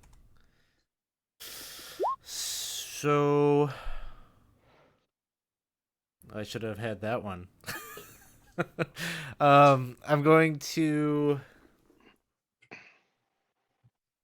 So this person is the one that has the spirit guardians that are pummeling me right now, right? Correct. Yes, correct. Okay. I think there's no way for me to step over there. Remember, Spirit Guardians is difficult terrain for you. I think I will step. I'll allow the attack of opportunity here. Okay. Not no disengage or anything. Miss. So luckily it's a miss. Okay, I have extra attack, so I'm gonna swing twice with my sword at her. Let me just check one thing. Hold on, sorry. Something weird is going on with her character sheet. I don't think I know what's going on, but yeah, okay. That is a miss. Second attack. That is a miss. Not very good with this weapon. I've never used it before. I think I'm within range, so I'm gonna give a bardic inspiration to I wanted to say Teasley, but Jason. Okay. That should be it. Different halfling. Dolphix. Okay. What to do here? I will say that these guys, the guards, look very weak compared to everyone Okay. else. Um, Sort of mooks. I'd like to cast another shatter. Okay. But I want to get the person who did the Spirit Guardians. Are you comfortable moving up the stairs? Because then you would have the full range, like you'd have full vision. Yeah, I'll move Okay. way up there. Yeah, that's no problem. Okay. So you tell me, I'll even move right there. like here. Can I scoot it one square over, like up and to the left? Like here? Yeah. Can I Okay. get four of Yep. them? Yep. You sure All can. right. That's what I'm gonna do. And of course, it's 4 different character sheets. So give me 1 second. Okay, so first one, it's Constitution saving throw, right? And so, sorry, I should mention you recognized a lot of this. This is Ilvara. This is Shore. Shore was the lover who replaced Jorlan because Jorlan has the weird face. So I don't recognize them. Must be my old age. okay, so Ilvara, Constitution saving throw. Didn't have a real effect on me. Ilvara makes it. So 5 from Ilvara. All out. That's Jorlon. He's the one who let us go. Okay, Shore. Sorry, these are literally all different character sheets. Shore makes it 5.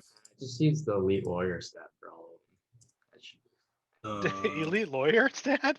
elite warrior. That's I thought you said elite lawyer, and I was all excited for a That's the minute there. next module.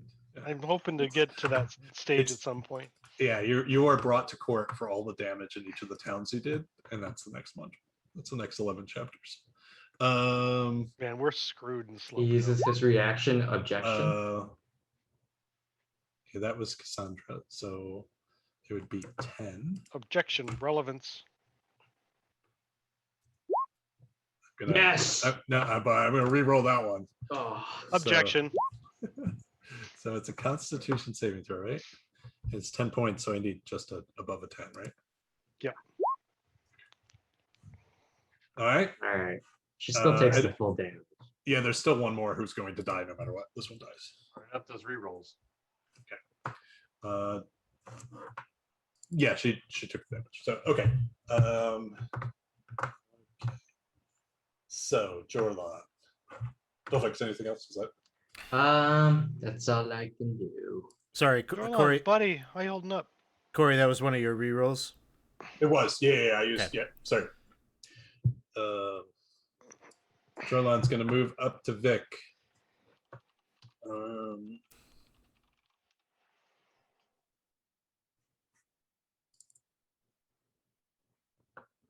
Two short sword attacks. 15, 20. The 20 minute hits. 5 piercing, 8 poison. Jason. All right. I'm going to use my insightful fighting on Okay. this spider. Okay. So it's got to make a deception check against my insight. Okay. What's the sorry, I don't know this well. It's not adjacent to you. Is that okay? It doesn't need to be. Got it. Okay. Just making sure. You said deception? Yep. Strangely, not very deceptive. So It's an I open have. book. So for the next minute, I can use my sneak attack on it without having to have stealth or advantage or anybody near it. Got it.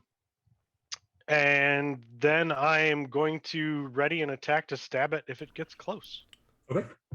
Because I'm still in the webs. Which it will. It just doesn't know better. So it's gonna move over here.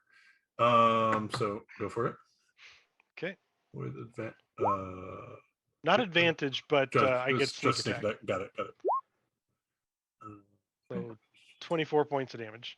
Still up, but you managed to carve off most of its legs. But it is going to try to feast on you. 17 is my AC. You're going to take 7 piercing and make me a Constitution saving throw. Ooh, that's bad. You take 5 points of poison damage. So it's what a total of what did I just say? It's 7 piercing plus 5. Total of 12. Yep. That was him. Okay. Someone does not like this at all. What is she going to do about it?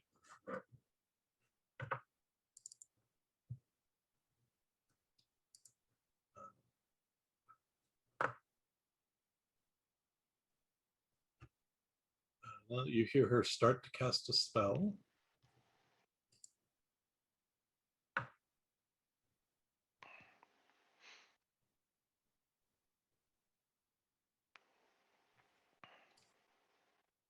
Actually, no, she's. I'm gonna change that.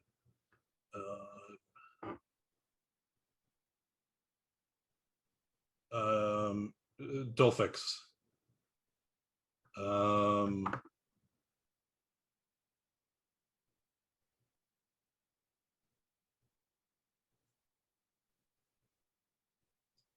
This comes at you. 17 hit, probably not. No. That's the end of her.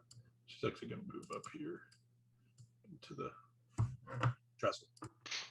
All right, that thing is right up against me, right? It is.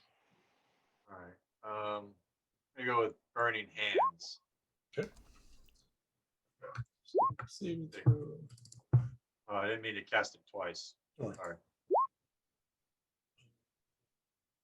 So 17, so it makes it, so it's half, so 9.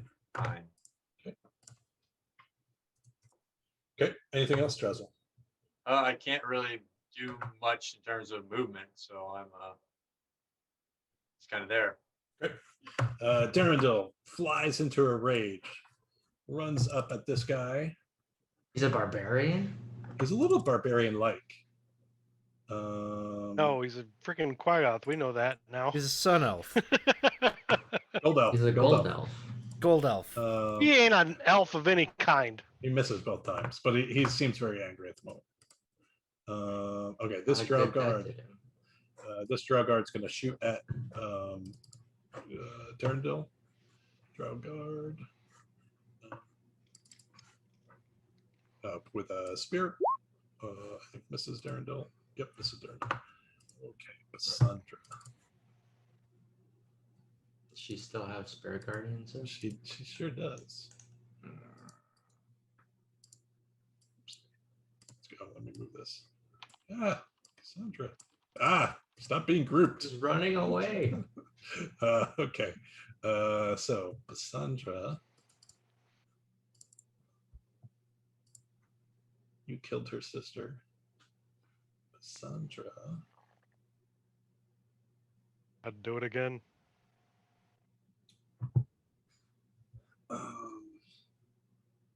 It was just incidental. It's not like we killed her because they were related.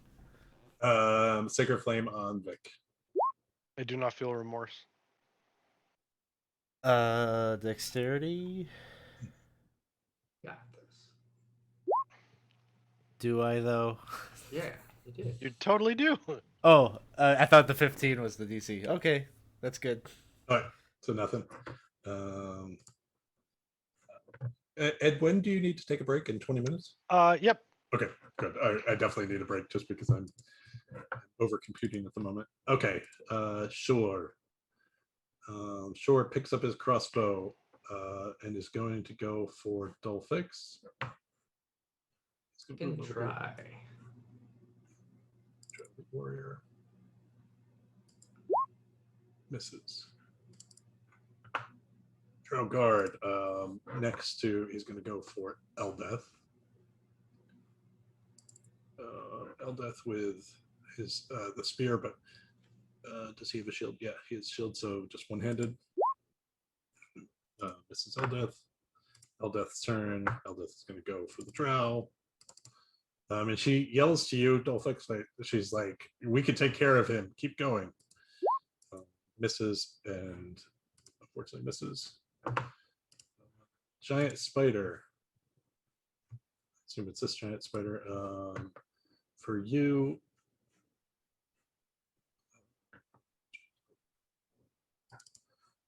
Drazzle, a bite misses.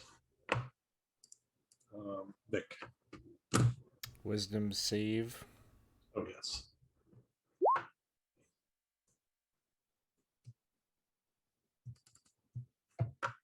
That makes it, if I remember correctly. Yep. So 7 Alright, so points. 7. All right. Gotta start healing myself up here. Oops, I don't know what I just did there. I'm not concentrating anything right now. I'm gonna pop a healing word on myself. Okay. bonus action, so 8 points. And then I'm going to take 2 swings at the spellcaster here. And I may be using rerolls because I really don't want to be hit with Spirit Guardians anymore. Oh my god. Miss. It's definitely a reroll on that. There we go. There we go. That's- Yeah. That was worth it. So 11. I just gotta make sure she misses her. Oh shoot! Sorry. I'll do that again. She was at that Save number. is still a 10. But when I didn't add concentration back when I rerolled before. Okay. Just made it. All right, second attack. It's Save is still a 10. gotta Oh, be- come on. What is You gotta be this? kidding me. anything else, Vic? You know what's weird is like when I had that concentration check earlier too, it was like 10. Yeah. Flat 10. Corey's No, actually just posting a picture of Yeah, that. it's Just a screenshot. Yeah, it's it. Nope. I use my bonus action, use my action. I definitely don't want to move anywhere, so I'm good. Okay. Dolphix. All right. Yeah, he's gonna slap the ground with his short sword, and it vibrates so much you start seeing like mirror images basically, and they're gonna Okay. fire off as magic missiles at Basandra. Basandra. Okay. Yeah. Nice. Okay. Force all those saves. Yeah, that's Where's- the idea. Oh, are you rolling 3 times? It doesn't matter to me. What if you want to keep? Yeah, the I'll twos. roll. That was the first one. Um, Second one. Third one. okay, ready? But really, I just want 3 concentration saves. -2. There we go. Hey, I'm gonna re-roll that. Reroll, yeah.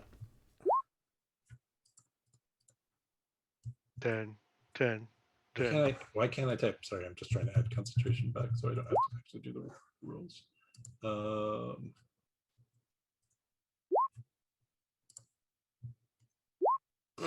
yes. Spirit Guardian's down. Give me 1 second to remove it. She takes 10 damage. Okay. Oh, you guys couldn't see the aura anyway. Sorry, it was me. 10 damage. Got it? Total is from 3. Okay. Thank anything you. else? No, he's good there. Jorlan. Get out of there, Vic. Jorlan. Oh, what am I doing? Forgetting things left and right. Jorlan.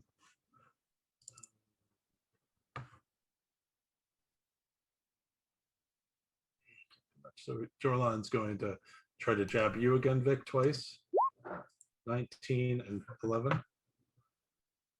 19 hits, right? Yep, 19 hits. 6 piercing and 10 poison.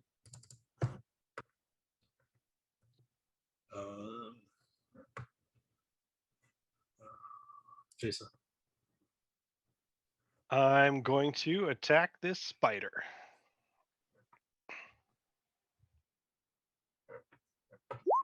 Going to kill it. Yep, you kill it. There's no All right. I don't have an action available to get out of this web, so I'm still webbed for now. And you don't have fire on you, right? Like you weren't. I could light a torch, but I would still take an action to light it. Yeah. to ignite the web. Yep. All right. Okay, it is her turn. What is she gonna do? She is angry.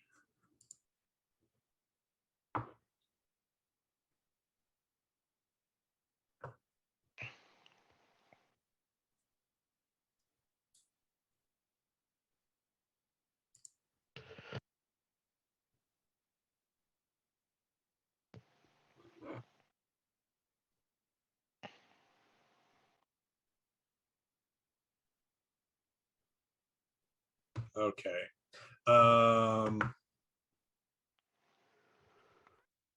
Sorry, I'm just looking at some things. Just checking some stuff out.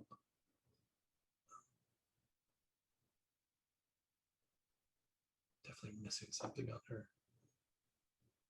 her sheet. But okay, so she is going to do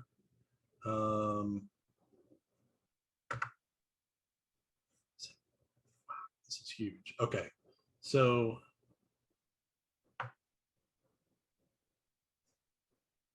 no, but no matter what, I can't get. Okay, so this group of people here, including the one who is loyal to her.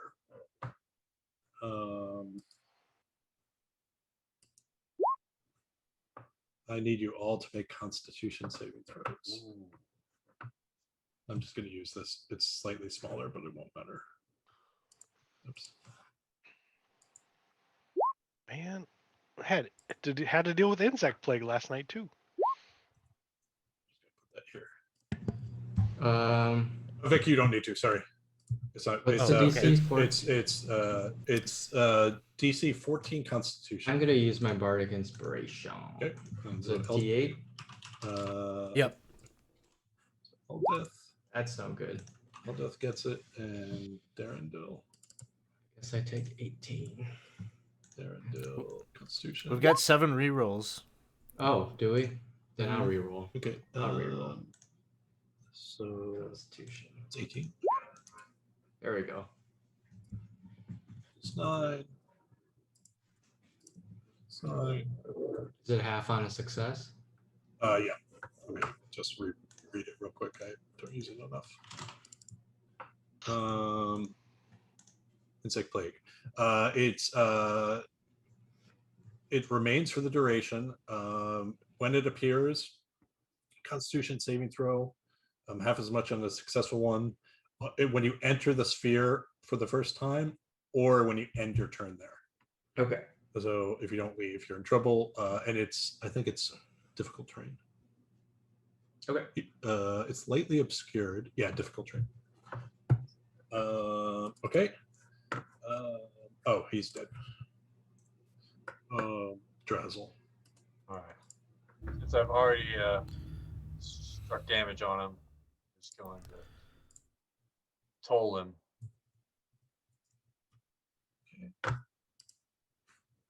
Spider. Or re-rolling damage, is there?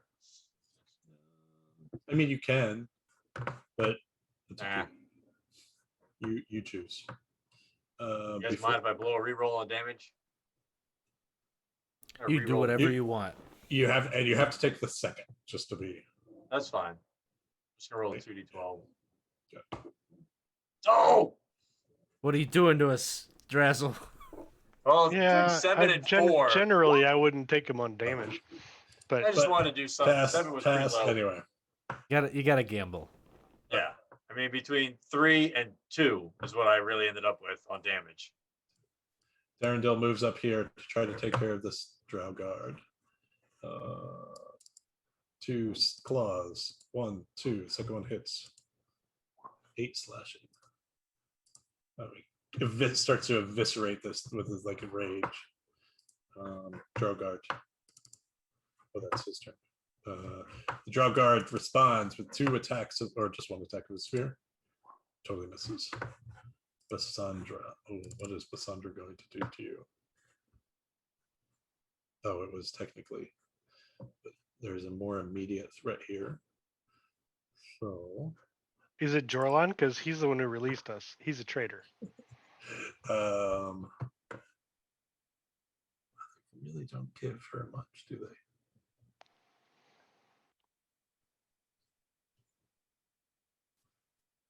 She'll sticker flame you quick. Ooh. Ooh, do you mind if I use a reroll? I'm looking. Do it. Do it. Go for it. I can do better than that. And you? Nope, not really. You technically did better. What was 7 it? points. 7? Yeah, 7 Okay. points. I'm still alive, just barely. I'd help you, but I'm in the spider web way over here.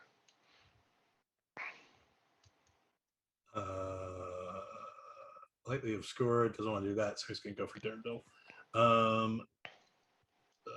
Draw Elite Warrior. Hand crossbow at Darendil. Hits.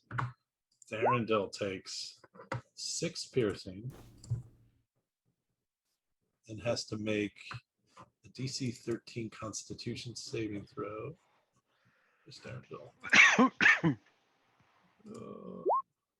Fails. Be poisoned for 1 hour. Oh, yeah, poison for 1 hour. Was it less than 5? No. Okay. So he is poisoned. Which bring that up for everyone.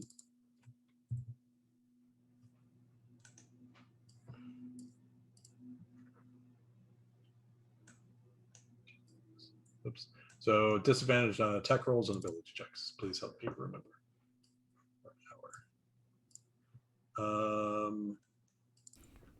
Eldeth is also going to, although she can't get out of it. Ooh. Oh no. Oh, Eldeth. She can dash. Just saying how she's gonna get to say hello to her own family. 3. You are doomed her to death. Yeah, she's okay. Speaking of doomed to death, giant spider's turn. Bite on 18 hit you.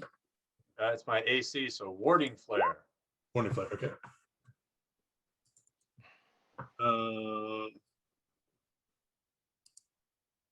Good memory That's- for that. It is 9:25. So let's take and it's the top of the turn order. Let's take a 10-minute break, or it's not really the top, but it's close enough to the spider was the top. Let's take a 10-minute break. We'll be back. In the meantime, if you're looking for things to do in your 10 minutes, the DM Reroll Society would really need support. And The player reroll society is a little low too. no, look how many they have, twice as many. So We're fine. But we have Anyway. 4 times as many people who need them. anyway, I need some more. This game is driving me to drink. So I will see you guys back here in about 10 minutes. So thanks.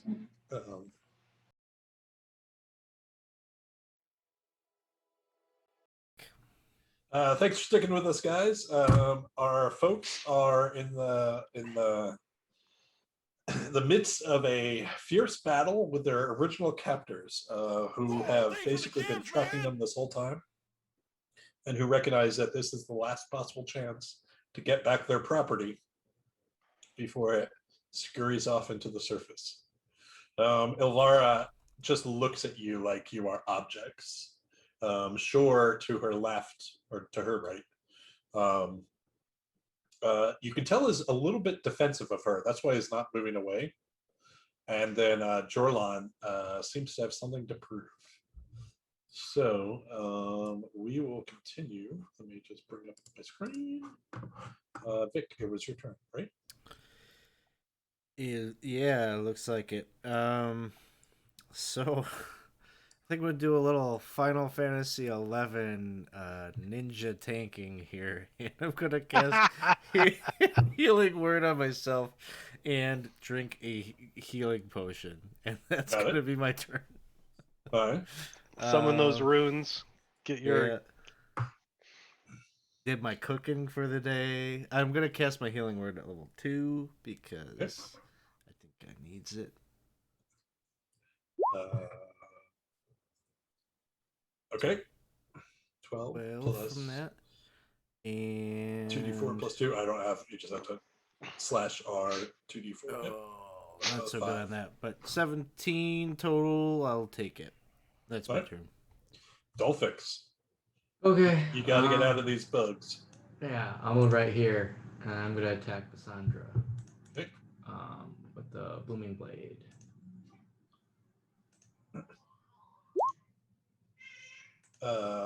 That. Does that miss? Just- 13. No, that actually hits. 13 plus 2. 15. Okay. You still up? She's still up. All right, second attack. Hits. 10. She's up. She's not looking good. I mean, she hasn't been looking good in a while, but I still didn't kill her. All right, I'm done. okay. This is nothing. This sphere. The yellow one is though. Move. This one. Okay. Jorlan. What does Jorlan want to do?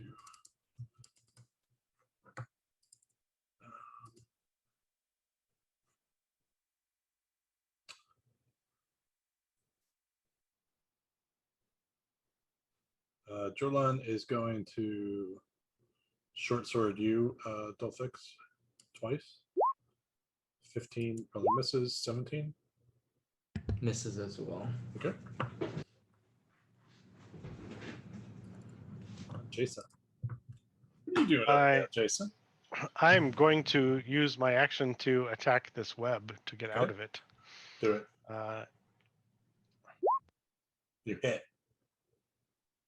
Sneak attack. Yeah, it's got. Here we cut out of it. And then I'm going to move. Come join the party. It's fun over here. I'm going to stay back here because I don't have an action to hide, so I'm hoping that just the elevation will keep me hidden a bit. Okay. That's it for me. Okay, let's see. Ooh. Give me 1 second to look something up that's not in our sheet.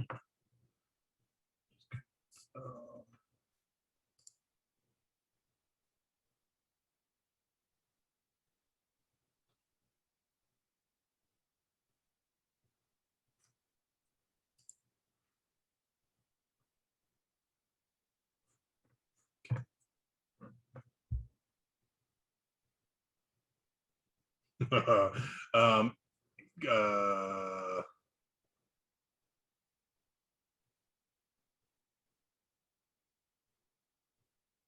okay, Dolphix.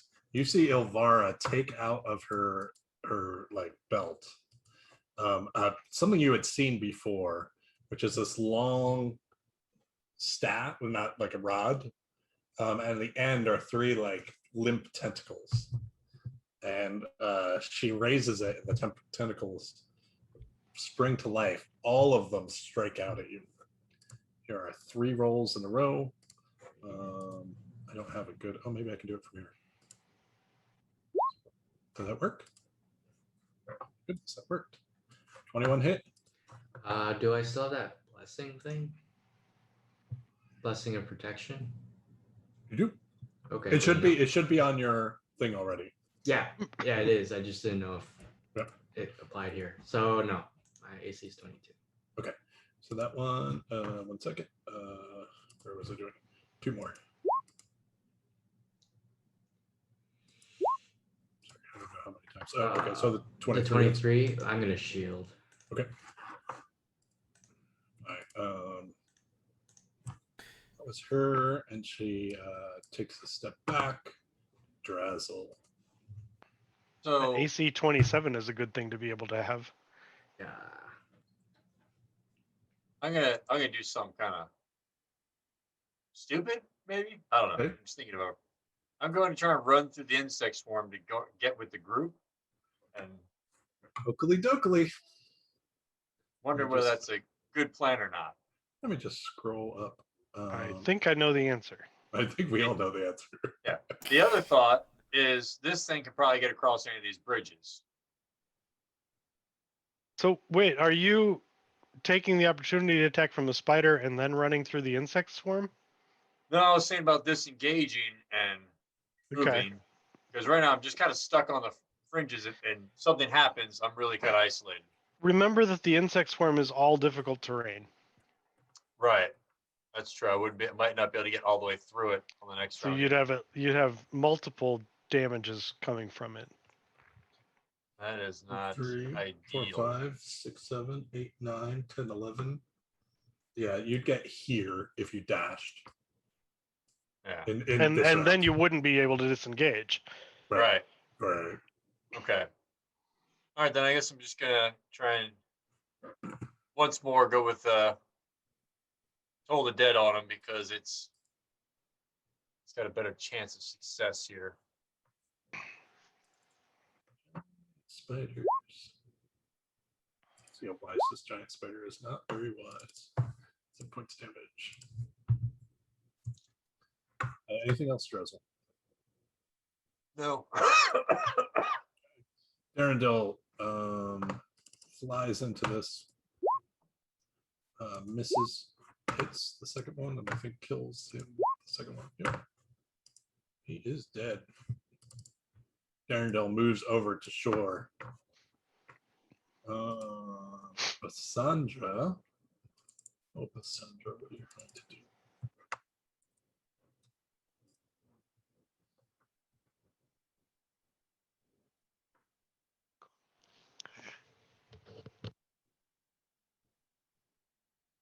Sandra's going to use her other 3rd level spell to cast Spirit Guardians again.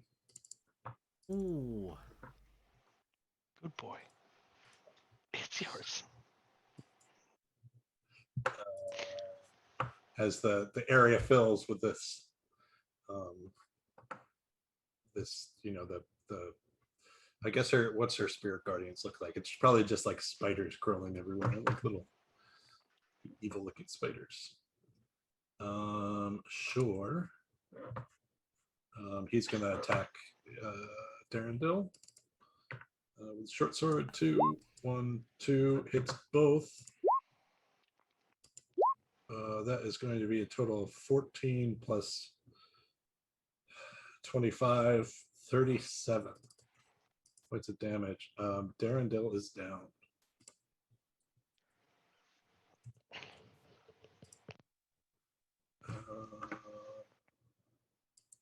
Eldeth, not that stupid. Although she does want to help him. I'm just going to say Eldeth has a healing potion because I'm sure she did at some point. Sorry, I'm helping you out here. It shouldn't be this nice, but You don't have to apologize. 6 points. That was her 1 point. I'm sorry, that should be terrible, but my dog is trying to bury a bratwurst in the couch cushions. Sophie So- does that. Sophie hides all, like, she puts blankets on top of things and then pretends. No, he has my daughter's the remains of a bratwurst from dinner, and he's actually trying to bury an actual bratwurst in the couch. It's going to be really gross, but it's really funny. He doesn't want to eat it. He just wants to save it. Drizzle 9 piercing. Please make a DC 11 Constitution.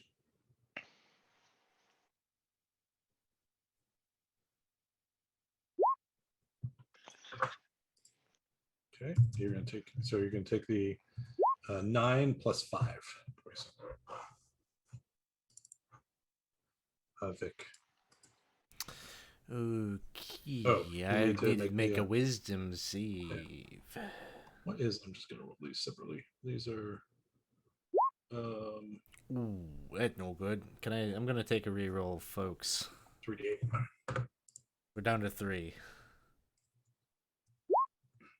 9 total. 15, I think, makes it. Yep, she's 13. So yep. So Alright. you're gonna take 4 points of damage. All right. I can do 4. I meant to Okay. make her move away from you, but I forgot. Okay. I'm going to do this drow guy behind me. Dissonant whispers on him. Okay.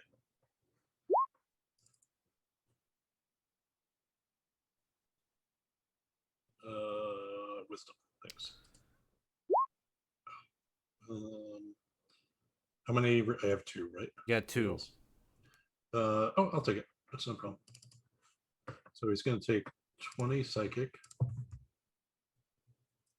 And he just has to then- move away from you, right? Right into Yes. the insects, right? Mhm. He just has to move away. He doesn't have to move in a straight line. Right? I didn't say I would Like, he just has interpret to it that way.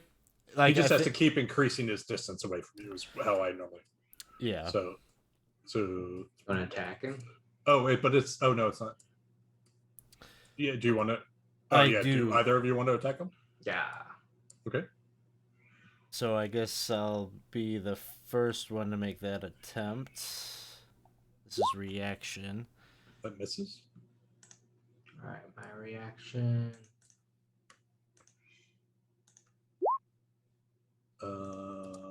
That that does hit. So what's that? 10. Mm-hmm. Okay. And then sorry, he was here. He's still up. 5, 6. Ah. He's still. I was up. really hoping. Now anything else? Eldith administered a healing potion to Darendel. Is that what happened? Yeah, I mean, I'll tell you Or- what their hit points. Eldith has No, I 3. just wanted to make sure that she actually like administered it. So he's good. Yeah, he's just prone. Um, But Darren, he only has 6. She has 3. Just so you know. Okay.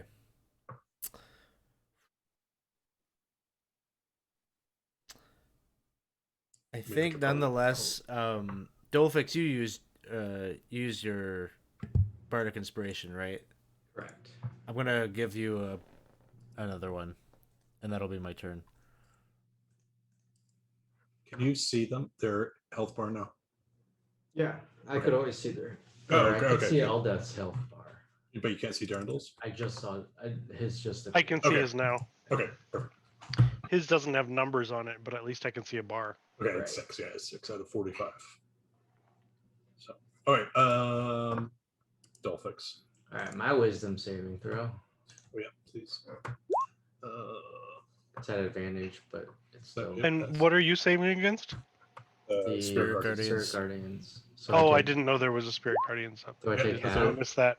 half of it. So 5. I take 5. Okay, I'm gonna hit her with booming blade. Oh boy. So you can use your bardic inspiration on damage, Damage. Yeah. just I'll because it's use a it. crit. So you you know? could roll 2d8. Yeah, nice. Well, I roll 2d8 for the booming blade. And then 2d8 for the Bardic because you double all dice you roll. Yeah, another 2d8 for the bardic. So that's 11 plus 6 plus 10. That's awesome. I've never thought about that combination. She's dead. You didn't have to waste part of inspiration, but Worth it. It was worth it. Make sure. you would have But just Vic wants just, you to. just the 10 plus 1 would have killed her. Then I'm gonna move over here and use my bonus action to hit him.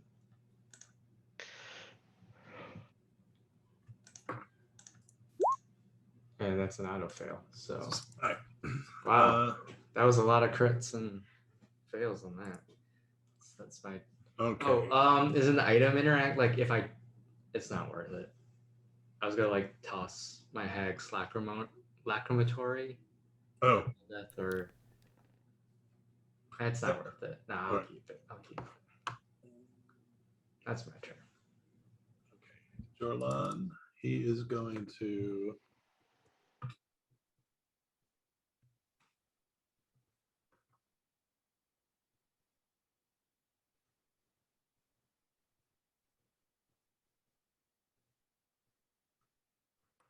He's gonna short sword you twice.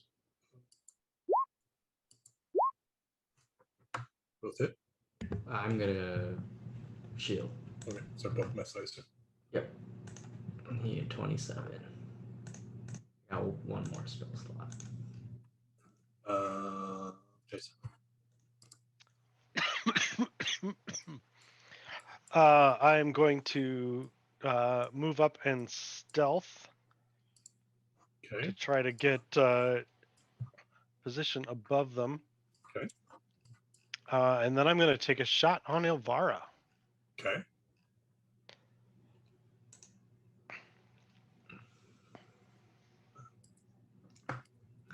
Let's go.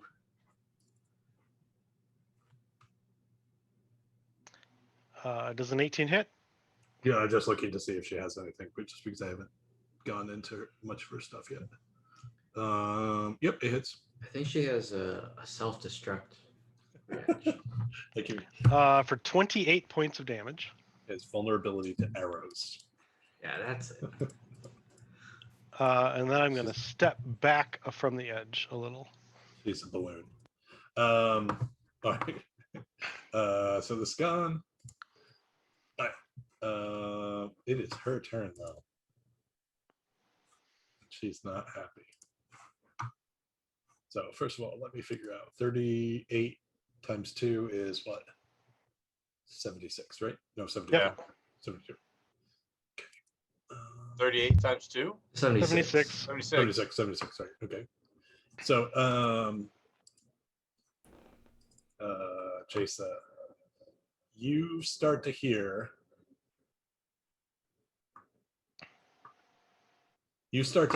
like her voice, like the bass in her voice drops, and you just hear these words that are neither Elvish nor Undercommon. There is something very, very dark. And you start to feel a cold wind. Jason, pick evens or odds. What you're picking is the failure. Odds. Odds. And the sound ends, like her chants end. And the wind dies down and nothing happens. Now she's really pissed. That's a shame. She was trying to summon a demon to kill you. Wow. But she moves.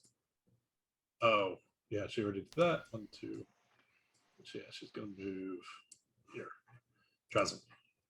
The insect plague is now gone. Okay. I was gonna try and use my Radiance of the Dawn on this guy just because I never used it. Not gonna have another chance. So my channel divinity. I Not don't certain know how what it I make does, that. so Huh? I don't know how that works. So I'm trying to bring it up and it's there it is.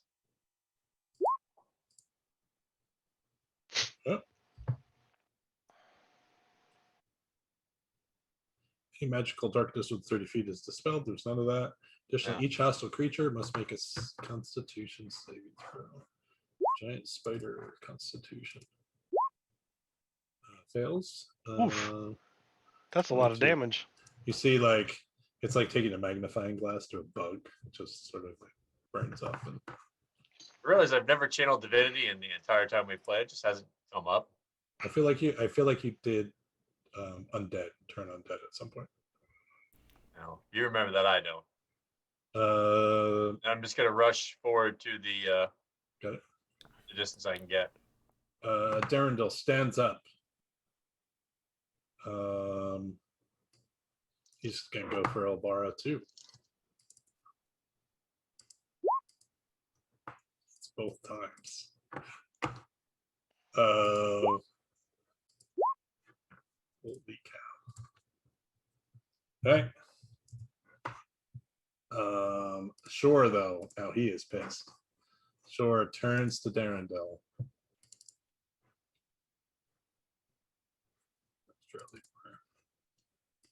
Short sword to Darendil. Misses, I'm going to reroll. Hits. Darendil is down. Again. Darendil is down. 0. Moves over to Eldeth.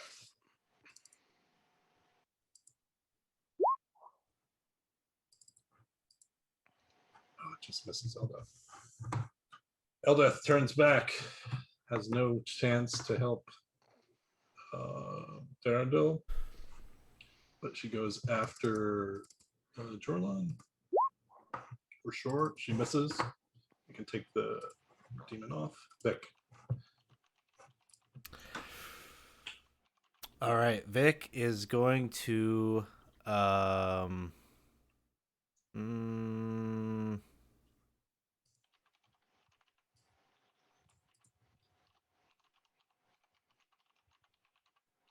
he's gonna run up, rapier drawn, and he's gonna shout at this guy. That is no way to treat royalty.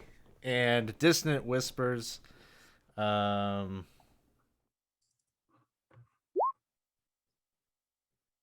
DC 15 Wisdom. No, so he'll take half. Right. I can't do that. Bardic Inspiration over to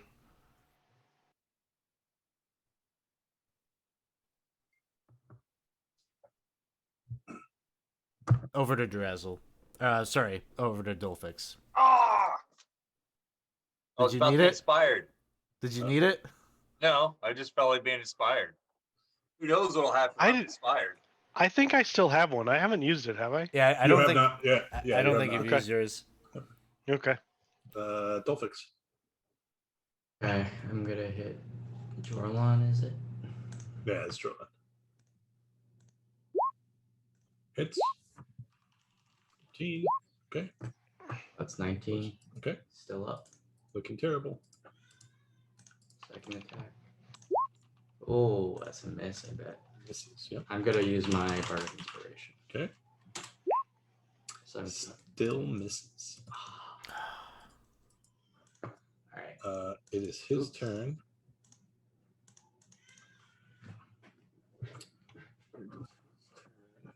Hold on.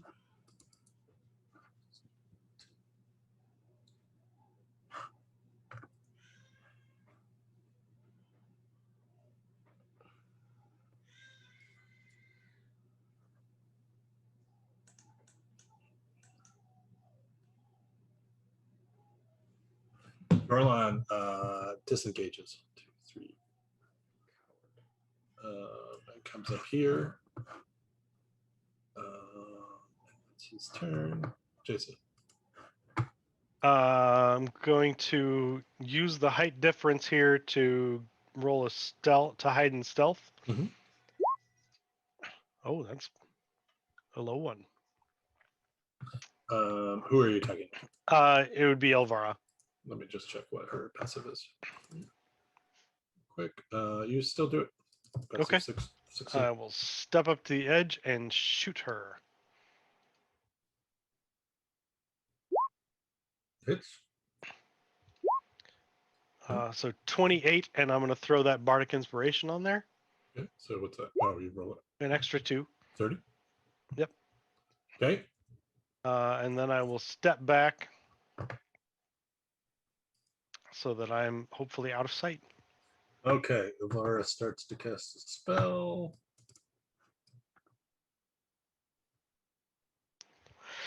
Take out that pug.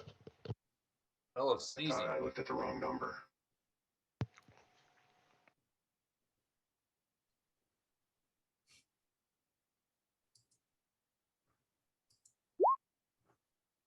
Sort of sucks. Okay.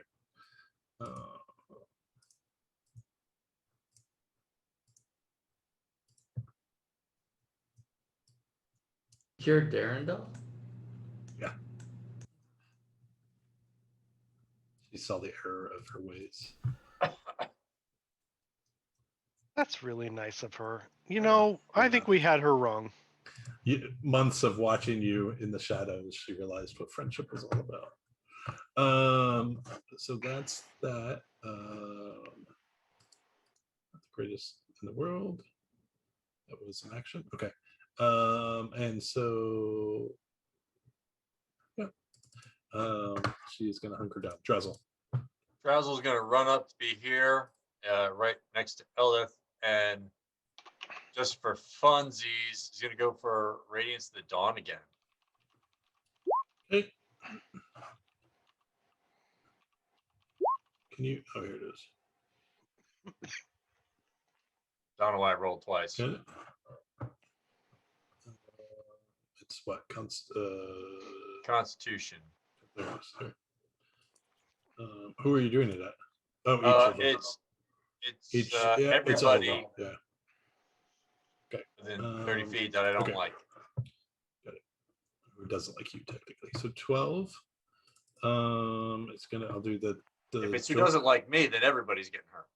It's Jorlon first. What's your DC? It's higher than that. So they both take 12. And then she takes.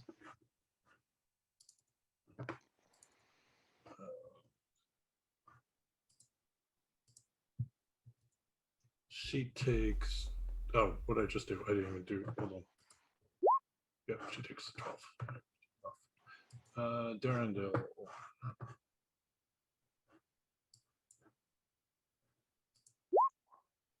Or passes.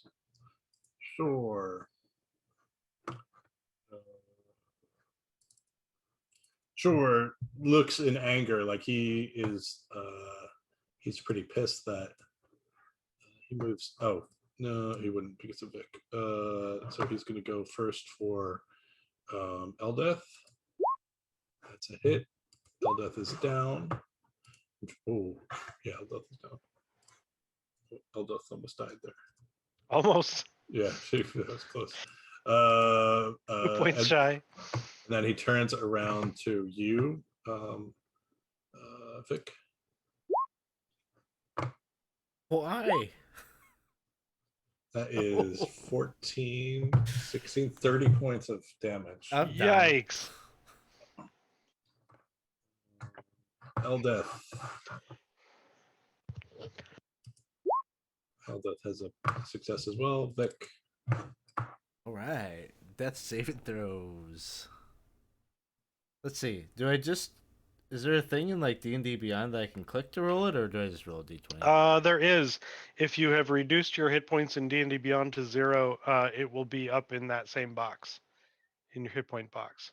I just click the box, or Yeah, there'll be a thing that'll appear right there. If you're at 0. I. Alternately, you can do the.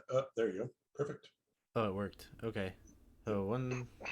Good success. Dull fix. Okay. People are dropping around you like flies. I'm gonna hit your. That's gotta hit, right? Oh yeah, that hits. 14 plus 5, 19. Assume he's still up. Yes. Um, Yeah, he actually has been because he was out back for a while. So I'll hit him what again was that? then. Nice. Crit. So So 13. 13. Still. Less damage. All right. Anything It's else? my turn. Yeah, I'm a fighter, so I'm gonna action surge. Oh yeah. Forgot I could do that. Awesome. So Good time to do it. another attack. So I crit again. Yep. 12. This game is stacked against me. And then my second attack. Hits. 15. He is still amazingly up, but he is very, very bad. Got to be kidding. No, me. very bad. He had basically taken no damage before this. A little bit, but not much, because he was in the back protecting her. So, All right, that's my turn. all right, let's see. What does Jorlon want to do? I think he's gonna go after you.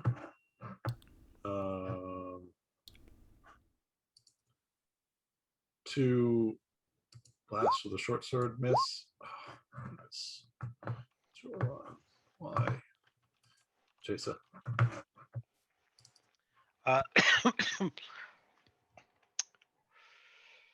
I'm gonna do the same thing. I'm gonna stealth, move up to the edge. That one's real bad. Yep, she 16 is hers, so Okay. you would not be stealth. Then, well, I still think I'm stealth, so I'm gonna shoot her. Okay.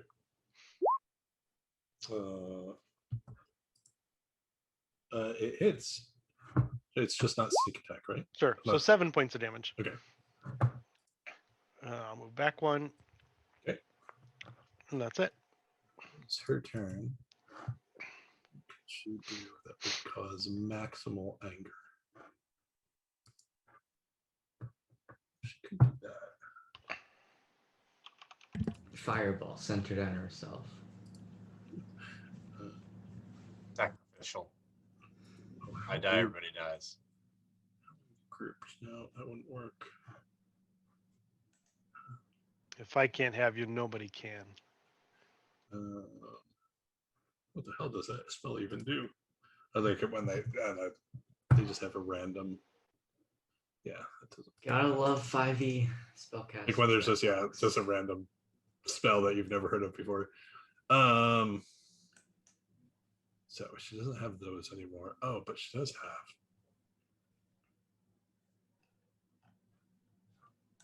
Who is the biggest threat? Eldeth. I think because that man. Yeah, I think it's Drazzle. Of course you do.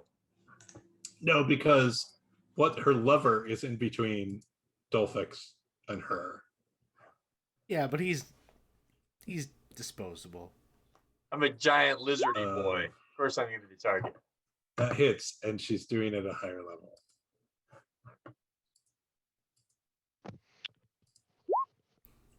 Oh, that is a terrible higher level. One might say she's down yeah. with the sickness. Nice. You take 14 points of poison damage. Okay. And make a Constitution saving throw, please. Okay.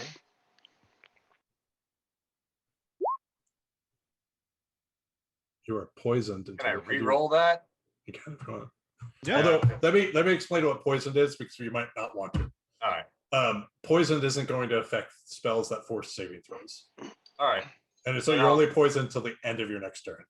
That's fine. So just if you want to be I'll just take it. judicious. Okay.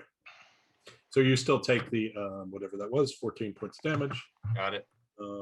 And she is going to. Oh, what does she want to do?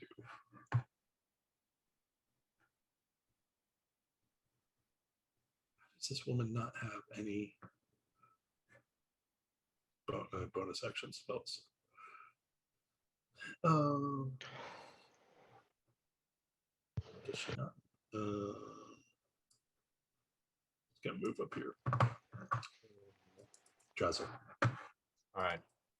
I am going to try something I've been thinking about, the suicide bomber version of Spirit Guardians.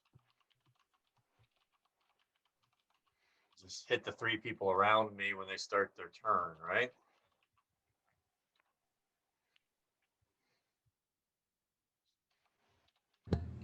Yeah. So I designate my friends to be unaffected. Ah, got it. Sorry, I didn't even see you that you rolled up there. Okay. Yep. It's anyone you could see at the start of the turn. So technically, Jason, if decided to walk in, would be Drazzlefied. And then when a creature enters the area for the first time or starts to turn there. So anybody that starts their turn is going to have to go with the wisdom save or take the damage. Like this man.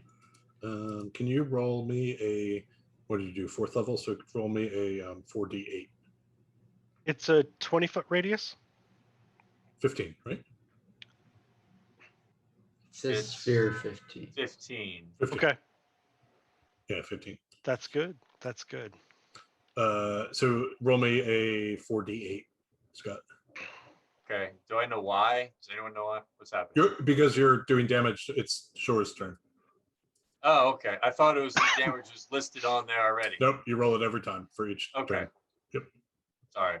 No. You could click the spell to deal the damage rather than rolling it, but it's the start of every turn. It's not solid. Okay. Wow. Pretty weak. Mm-hmm. Sure is weak. that's just terrible. And that's wisdom save.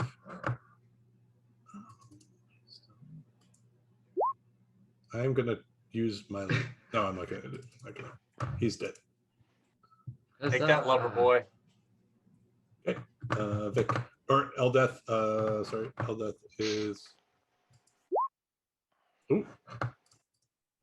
What's going on, guys? She's up. One hit point. Yeah. Vic, it's your turn. Doesn't she get a turn then? It's at the end of your turn.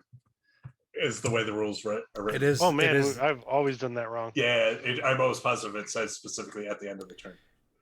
that is, yeah, exactly. It's just, I think a lot of people do it the other way, It'd be Because weird it- to suddenly because if come you back get a to nat life and 20, you swing your should- sword. It's an exciting thing. Yeah. You're not dead anymore. Just be happy with it. Like you don't. But you have a whole turn to get dead again. That's happened to me. I'm up. I'm down. I'm up. I'm down. My turn is that I'm still alive, and then I end it. Not my life, my turn. Thank you for the clarification. Appreciate that. Yay. I think we lost Corey. I think we did. Well, Yeah. shit. But it's a nice image of him to be lost with. Agreed.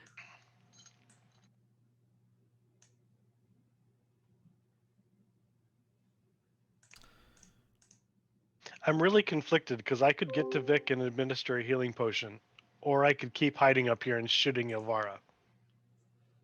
You're fine. I think we can. Because I got my Hag's Lacrimatory, so I Yeah, can give I'm- that to Eldeth, and then she can administer that to Vic and Darendelle. I don't have any failures, so I'm not high priority. Yeah.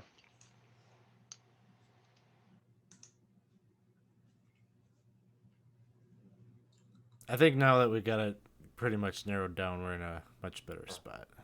Mhm. Yep. I think so too. I've been wanting to use this setup where I put Spirit Guardians on, then I just run into a room and try and chase after people and make it hit them. Man, Spirit Guardians is my favorite spell in Solasta. I use the hell out of that. When you get to higher level and you can do it, it's incredible. I feel like often when we have these things happen that I don't get to use the spells I want to use He's until back. suddenly it's like, oh, combat's over. Oh, He you all made it. died. You all died. I'm sorry. Did you not see the rolls? I don't know. It looks like I'm DM That's very Corey sad. now. Sorry about that. That's never happened. So Dolphix. Oh shit, Kogo is Jason. I have Yeah. to be Drazzle? Oh, well, it didn't last. That's gonna be different hard. now. Dolphix. Okay, I heard nothing that you said, so I apologize. Just go the opposite of what That's your fine. instincts tell you. I'm gonna toss my Hag's Lacrimatory to Eldeth as my free action. And Okay. just tell her to give that give that out. Then I'm gonna come up here and try to hit our dear friend who ran away from me. Razzle. Oh, the other one, and I missed. Second. Wow. It's been a long time coming, Drazzle. All right. All right, Well, you don't need me anymore. We're almost through the service. those are my turns. Okay, well, Jorlan is going to pay you back the favor. Only had that bag of wolves left. Neither hits. I was totally going to let you use that, and then you narrated yourself out of it, so I had all the animals prepared. Jason, it's your turn. Going to stealth and creep up to the edge. And take a shot at Ilvara Hits. for 30. She is looking terrible, but not dead. Like, really, really terrible. Like, I'll creep back again. okay, what can Elvira do right now? She is going to. Yeah, she's going to do this.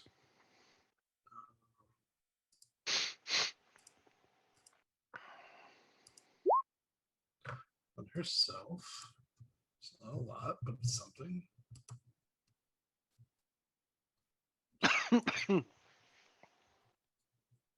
Why can't I do this?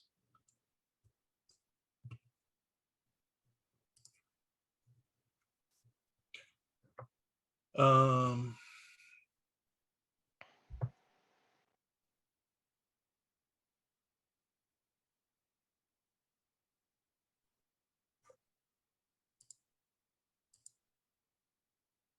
Right.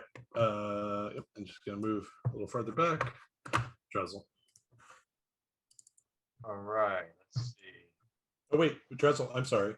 You didn't put an aura up, so a bunch of people would have just Yeah. stuff. Sorry.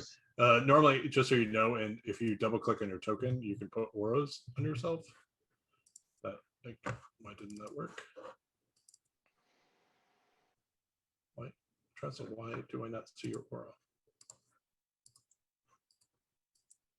Do other people see Dressel's aura? I Nope. try to put it up, but Or maybe I see need to refresh because I am accidentally locked out. Like Roll20 is doing wacky things. In fact, I know it's doing wacky things because I shouldn't be losing. But here I am. Sorry, just refreshing. Take a second.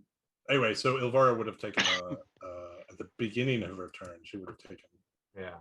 You One have of to those. understand, I've given a lot of money to D&D Beyond, so they stack my rolls. Can you? Thanks. Okay, so she is. What did I just add to her? 21. Okay, got it.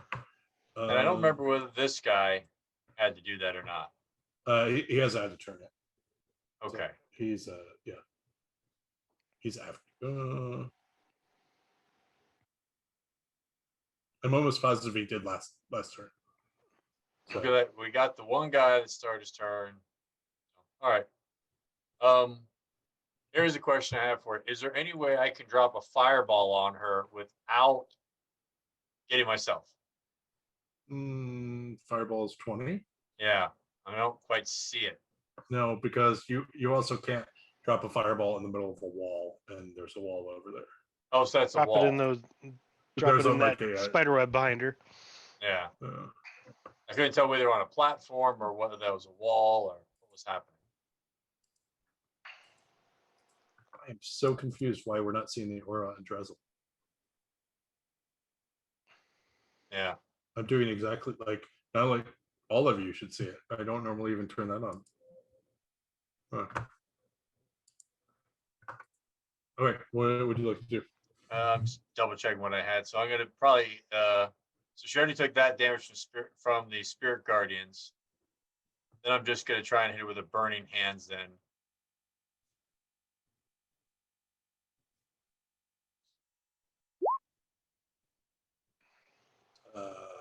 Burning hands is 1, 2. So hold on. Oh yeah, you can do it.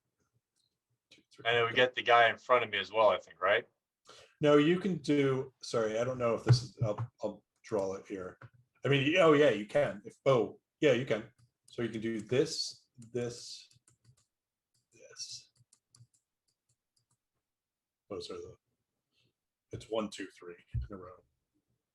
So that works. So okay, so this is gonna kill him. Definitely is gonna kill him.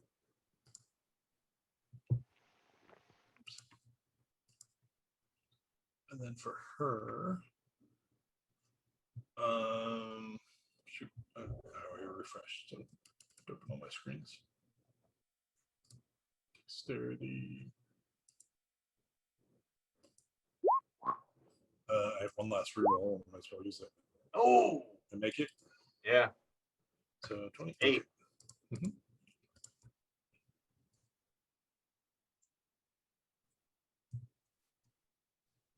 All right. Darendil, D20. Pretty sure that's the second. Eldeth is up. Oh. Lacrimatory is It's a bonus Vivify. action. It's Revivify though, right? It brings it back up to 1 HP. I don't. For dead or for unconscious? Unconscious. Okay. No one's dead, right? No. I was just curious. Yep. Okay. Yeah. So she brings him back to 1. Vic.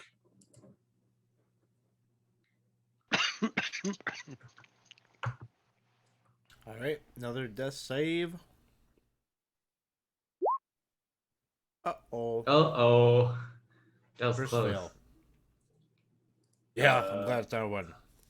Still fix. 1 and 2 the count.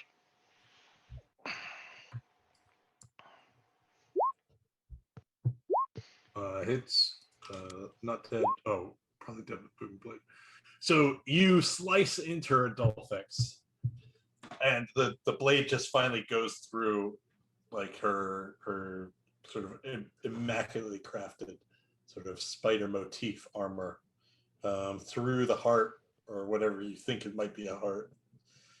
And as she's sort of on the end of your sword, she starts laughing, and she just starts cackling, and very sort of uncomfortably so. And as the blood is sort of sputtering out of her mouth, and she says, "It's the demons they'll kill you if I don't." And she pushes herself off you. She's dead, but with her last sort of gasp, she pushes herself off you and falls like down below in the wedge between this area.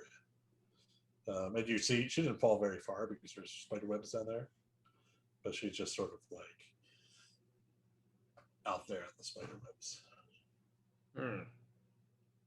Rats. I would have hoped that she would have crumpled here. At least then we could burn the body. Now I'm not so sure if it won't You can still return. go down and get it. It's not very far down. Oh no, I'm not going down there. Oh. Let's get out of here. All right. So I'm gonna pull out the highly detailed sketch of Vilvara that I've been carrying around from the very beginning, Okay. and I'm gonna drop it on her. You should drop it on Jorlon because he drew it. You don't know that. I'm putting it on her. Oh, all right. So you guys spend the next hour or so just ascending like as fast as possible, with a little bit of confidence that you guys have like the worst is behind you. And sure enough, maybe about halfway up to the surface, you can start seeing like obvious evidence of like there's better constructed stoneways, things like that. Like it's clear that you are up near the top of this. The navigators tell you you'll have no problem, so they turn around. Vic, something happening here? Yeah, Vic. I mean, Vic is as soon as like the navigators turn around and are beginning to head back, like Vic is going to kind of clearly make some separation between him and the group and turn to them and say, "Well, with Elvira gone, I suspect you won't have any more problems or roadblocks getting back home." Oh, we could take care of ourselves. I think even if there was one, with such a big group, it was a little hard to move quietly. You guys know the way, right? It really isn't hard. Maybe a quarter of a mile left, and you'll start seeing sunlight.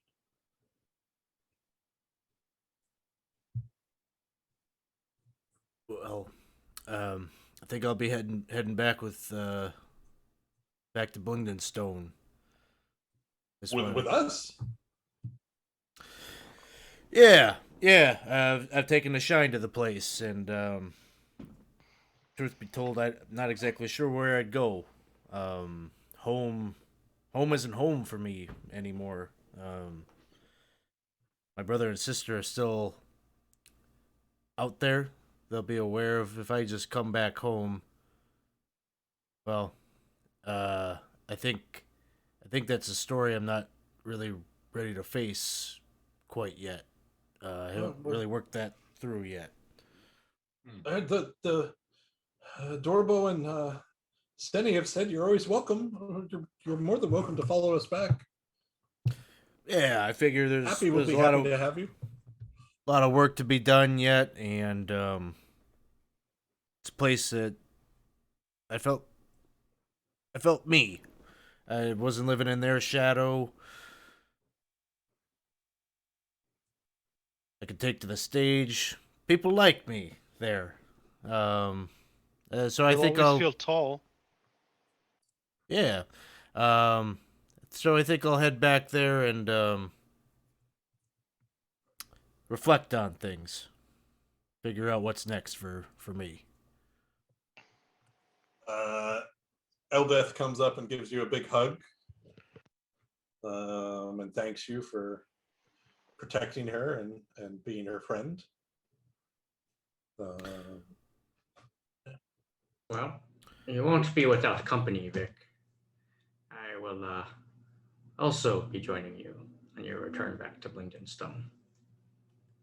Oh, I like that. I'm glad to hear that. It'll help me to feel good to know that there's another person that's been through what we've been through. There with me. Indeed. The people Eldith- here. Sorry. Go Go on. on.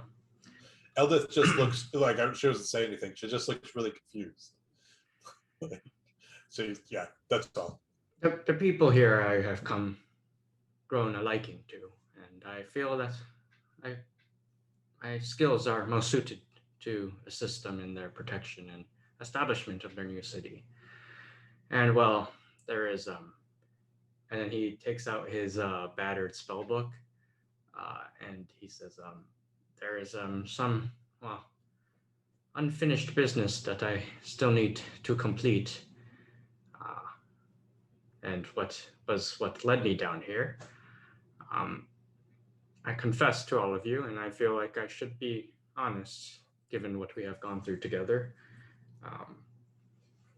Dolphix is the name on the spellbook, but it is not actually my name. My real name is Yellen, and well, I've been keeping this a secret as the lord that I was a tutor to and his children were recently slain. By who I was not sure, and all I knew was that his children were taken, and I've been tracking them down, which is what led me down here.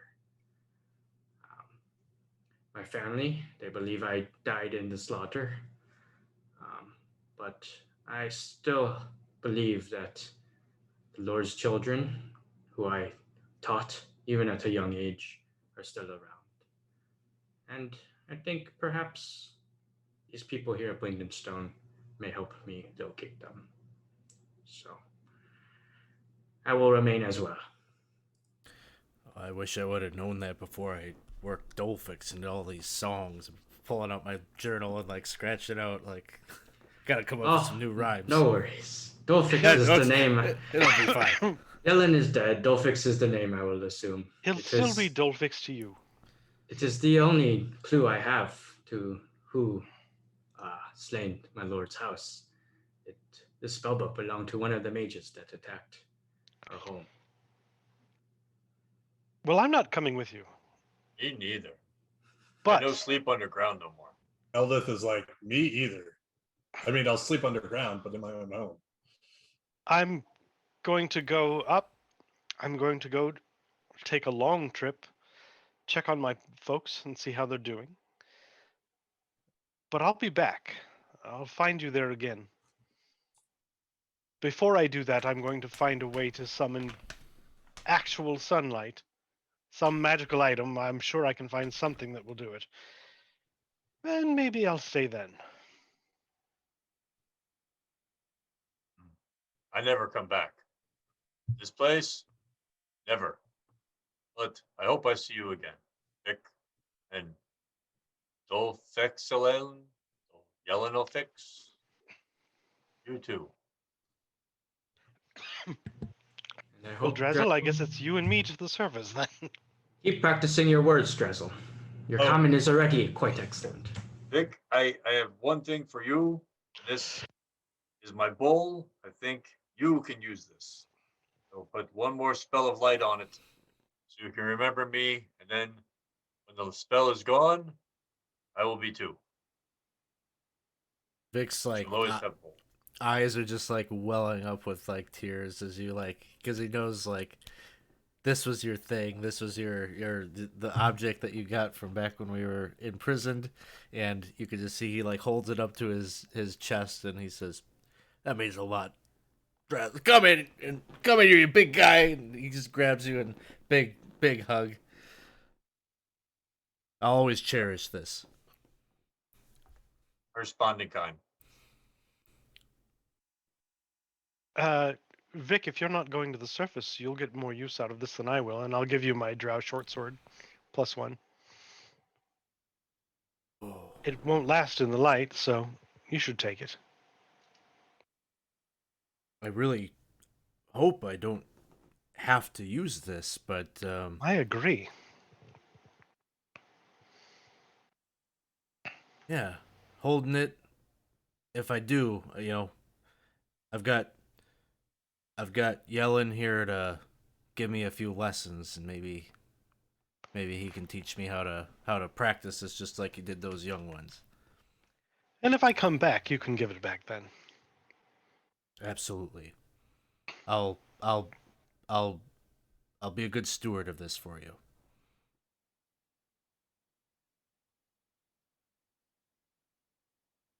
You see Darendelle look like Darendelle and Eldeth both are committed on going back home.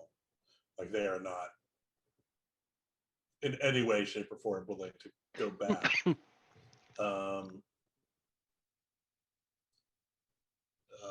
And I think that awkwardness that everyone feels when, like, after you've said goodbye, but before you've left, when you realize like there's nothing more really to say, but at the same time you don't really want to leave, but like you've all made your decision, has already happened. Sort of eventually, sort of the two navigators, they just sort of cough, and you realize that it is time to break the group. And the two navigators start going down the platforms, a little bit ahead of you.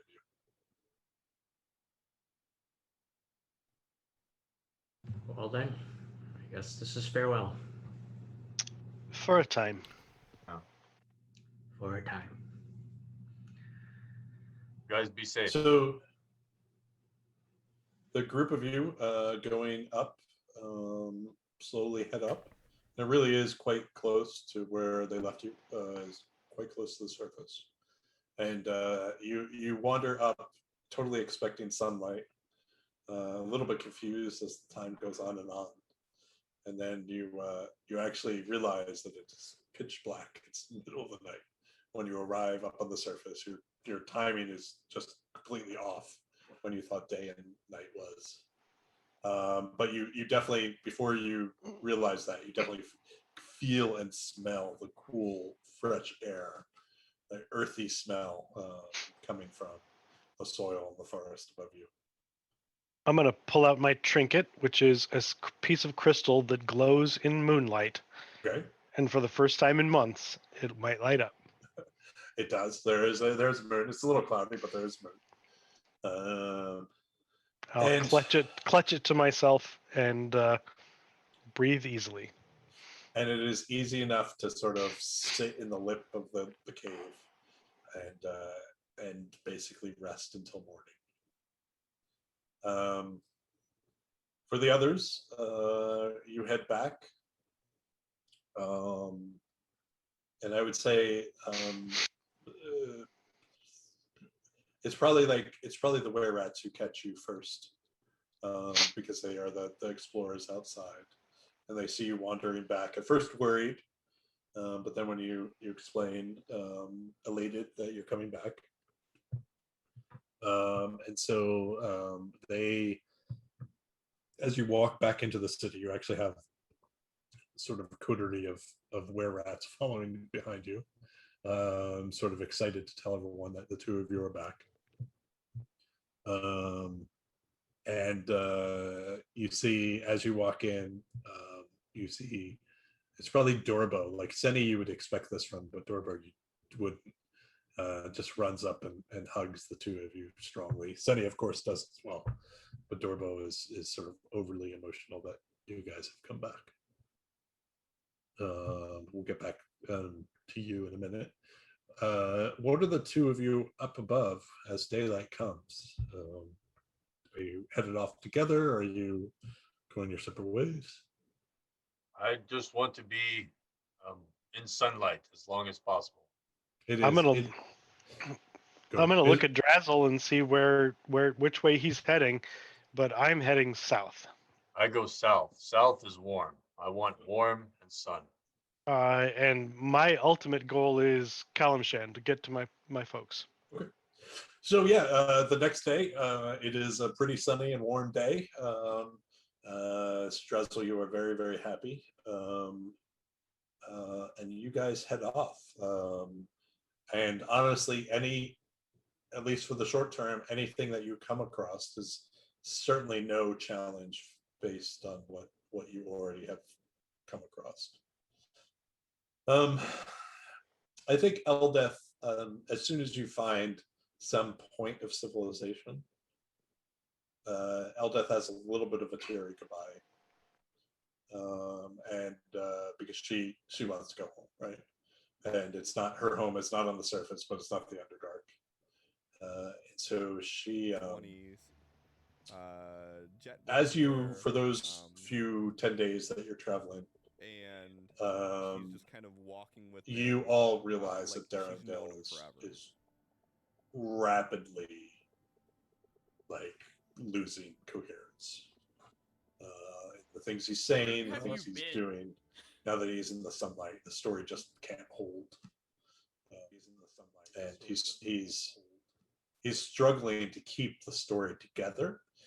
But at this point, you guys know Darendelle well enough to know that he's not lying to you. He's just struggling to deal with what he thinks is true versus what reality is. And so it's really hard for him. And you were all pretty sympathetic, but of course Eldeth is probably the most. And I think the last you see of the two of them is Eldeth, very short Eldeth, leading Darendelle off with sort of her hand in his hand, leading him away in his confusion, and trying to bring him to a place where maybe he can get some help.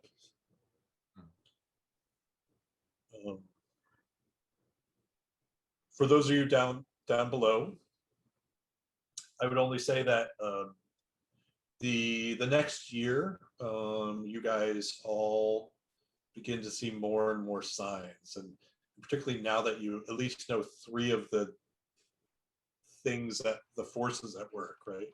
Zuckmoy and oh, I'm totally forgetting the names, Jubilex and Demogorgon. You start to think back on your journey, and then you start to also think about the things you've seen. And Demogorgon loves things that are split in half. So although you didn't see much of it, but Grekelstow was a great example of a city literally split in half. And you do hear from Basidia and you do hear from Stool from time to time, and you probably see them. And they have found a place, but they still worry, and they can still feel that corruption creeping in from Zuckmoy. And occasionally you encounter the slimes. They're never nearly as bad, but you're always aware that they're there.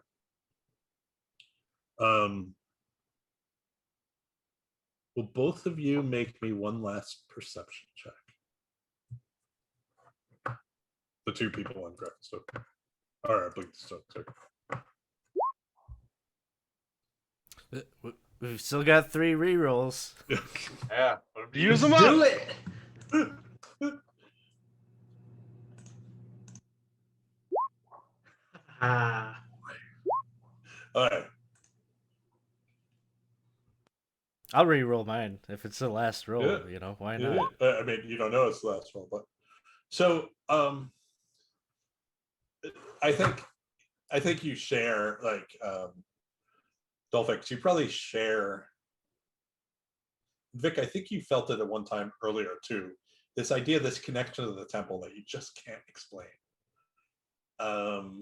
And Vic, I think maybe 2 or 3 months later, you have a very strange dream, and it's a dream of those first days. But instead of the party splitting up, the party's together. Like it's as if you left Vilkovir together. So everyone's there. Everyone's happy to have escaped. People are joking. And it's just nice, even if it's in your dreams, to see everyone, right? And the last memory you have is that is Jim Jar patting you on the shoulder, making some stupid bet with you. And he said, it's in your dream, he says, I'm always good for the money. And when you wake up, there is a bag of money in the room in front of you, inexplicably.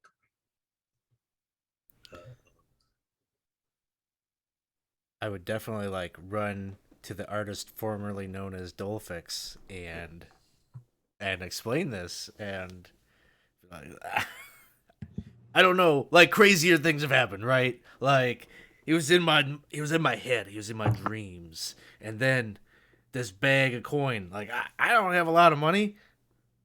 I didn't put it there. Is it real? It's real. Look. It's not a lot of money, and based on like your interaction with Jim Jar, it was probably about the amount that the party was owed from his stupid little bets that he kept doing. Whether it was jumping into the webs first or whatever. I'm sorry. Vic owed him 30 gold. There's negative 30 gold of whatever I was just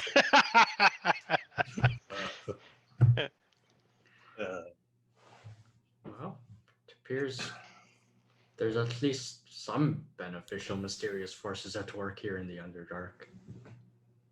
The other thing I'd say is you definitely are able to confirm that Turvey is there, but Turvey, by the time you come back, is very aware that you're also there, and Turvey avoids you at all costs. So, for whatever reason. The days come and go, and I will leave it at, because we might possibly pick this up again in a year or so. About a year later, you hear news of a very large party. Like, I'm not talking 6 of you, I'm talking about 150 of you, traveling through the Underdark towards the Dwarven city of Menzoberranzan. Mostly based on rumors and reports of things about the demons becoming worse and worse in the Underdark. That's where we'll leave it. Unless anyone has any last things they'd like to finalize their characters, which I'm happy to do. I should say that first. There's still some mysteries there. There's still, I don't know, the best for those of you who have ever played it. It is a monster of a module. We have been playing for a little over a year and a half. That's 7 chapters that we played. And in fact, really just 6, because 7th chapter is sort of what happens between when you escape versus the next thing that happens. And then there's 10 more. It's really a beast of a module. So yeah. Is there any final things you guys want to tell us about your characters? Oswald is simply going to go somewhere where he can find sunlight and spend as much time laying about in it. He doesn't mind if he has to start becoming sort of nocturnal and moving at night to get to be able to just enjoy the sun for as long as possible until he eventually finds a place to be where he can just sit and be. So Drazzle becomes the pool boy for a light cleric. Who next? Jaisa makes her way back to Kalimshan, checks on her folks to see how they're doing, probably gives them a bunch of the money she's acquired. She will make her way back at some point, trying to acquire something similar to a drift globe that can cast daylight. and then we'll make our way back to Blingdenstone. Okay. So you're there probably before that year for the Yeah. appointment. Yep. And she has enough coinage that she's probably been able to like hire a carriage to get where she's going. She hasn't Right. had to walk all the way. Got it. Vic and Dolphix, any last words? No, I think Dolphix does as he mentioned. You know, he's helping Jedgar establish the Borough Wardens. How willing would Dolphix be to reach out to the fact that you have a pretty established mage group in the city? Would he be interacting with them, or? Yeah, I think so. He needs their assistance in deciphering Dolphix's spell book and trying to figure out what organization Dolphix belonged to. Okay. And I think he's more than willing to help lead any patrols or raids around the city to protect them from drow incursions. Okay. And anytime that happens, he's going to interrogate them to figure out where his lord's children are taken. Okay. I think before Jaisa heads back to Blingdenstone, she's going to find somebody who can cast Sending to Vic and ask if there's anything he needs from the surface. And then she'll bring whatever she can. Vic, any last words? I don't think he needs anything from the surface. He'll probably be spend a lot of time in Dolphix in the downtime, and I'm sure they'll kind of grow to become close friends. But rather than having more of an active role, he'll be hanging back in the tavern, kind of enjoying the performance and everything, and then also just being those ears in the tavern, kind of listen out for any clues that might help Dolphix with the missing persons, and yeah, not eager to ever go back home. Maybe someday, but he just doesn't know what that looks like, and so this is as close to home as he could maybe possibly hope to have. Okay. Well, when Jaisa gets there, Okay. she's going to bring like a dozen extra new lute strings. Just figure you'll need them.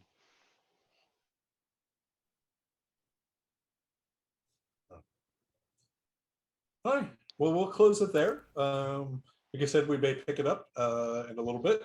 I have to do some work and traveling, so I can't continue right now. But I have lots of thanks to give. First and foremost to the players who went through this with me. I very much appreciate making a story with you guys and playing with you and getting to know you better as a result of it. So thank you. I'll give a special shout to Alex, who did all the producing of the episodes because I'm so bad at it. I really appreciate the fact that you took your time to do this and you do such a good job of it. So thanks. And then last but not least, the audience, people who stuck with us and joined us. It really means a lot to me. It's great that we could share this with you. So with that, I will just say that please join us pretty much every night, a little earlier in the evening. There's something going on.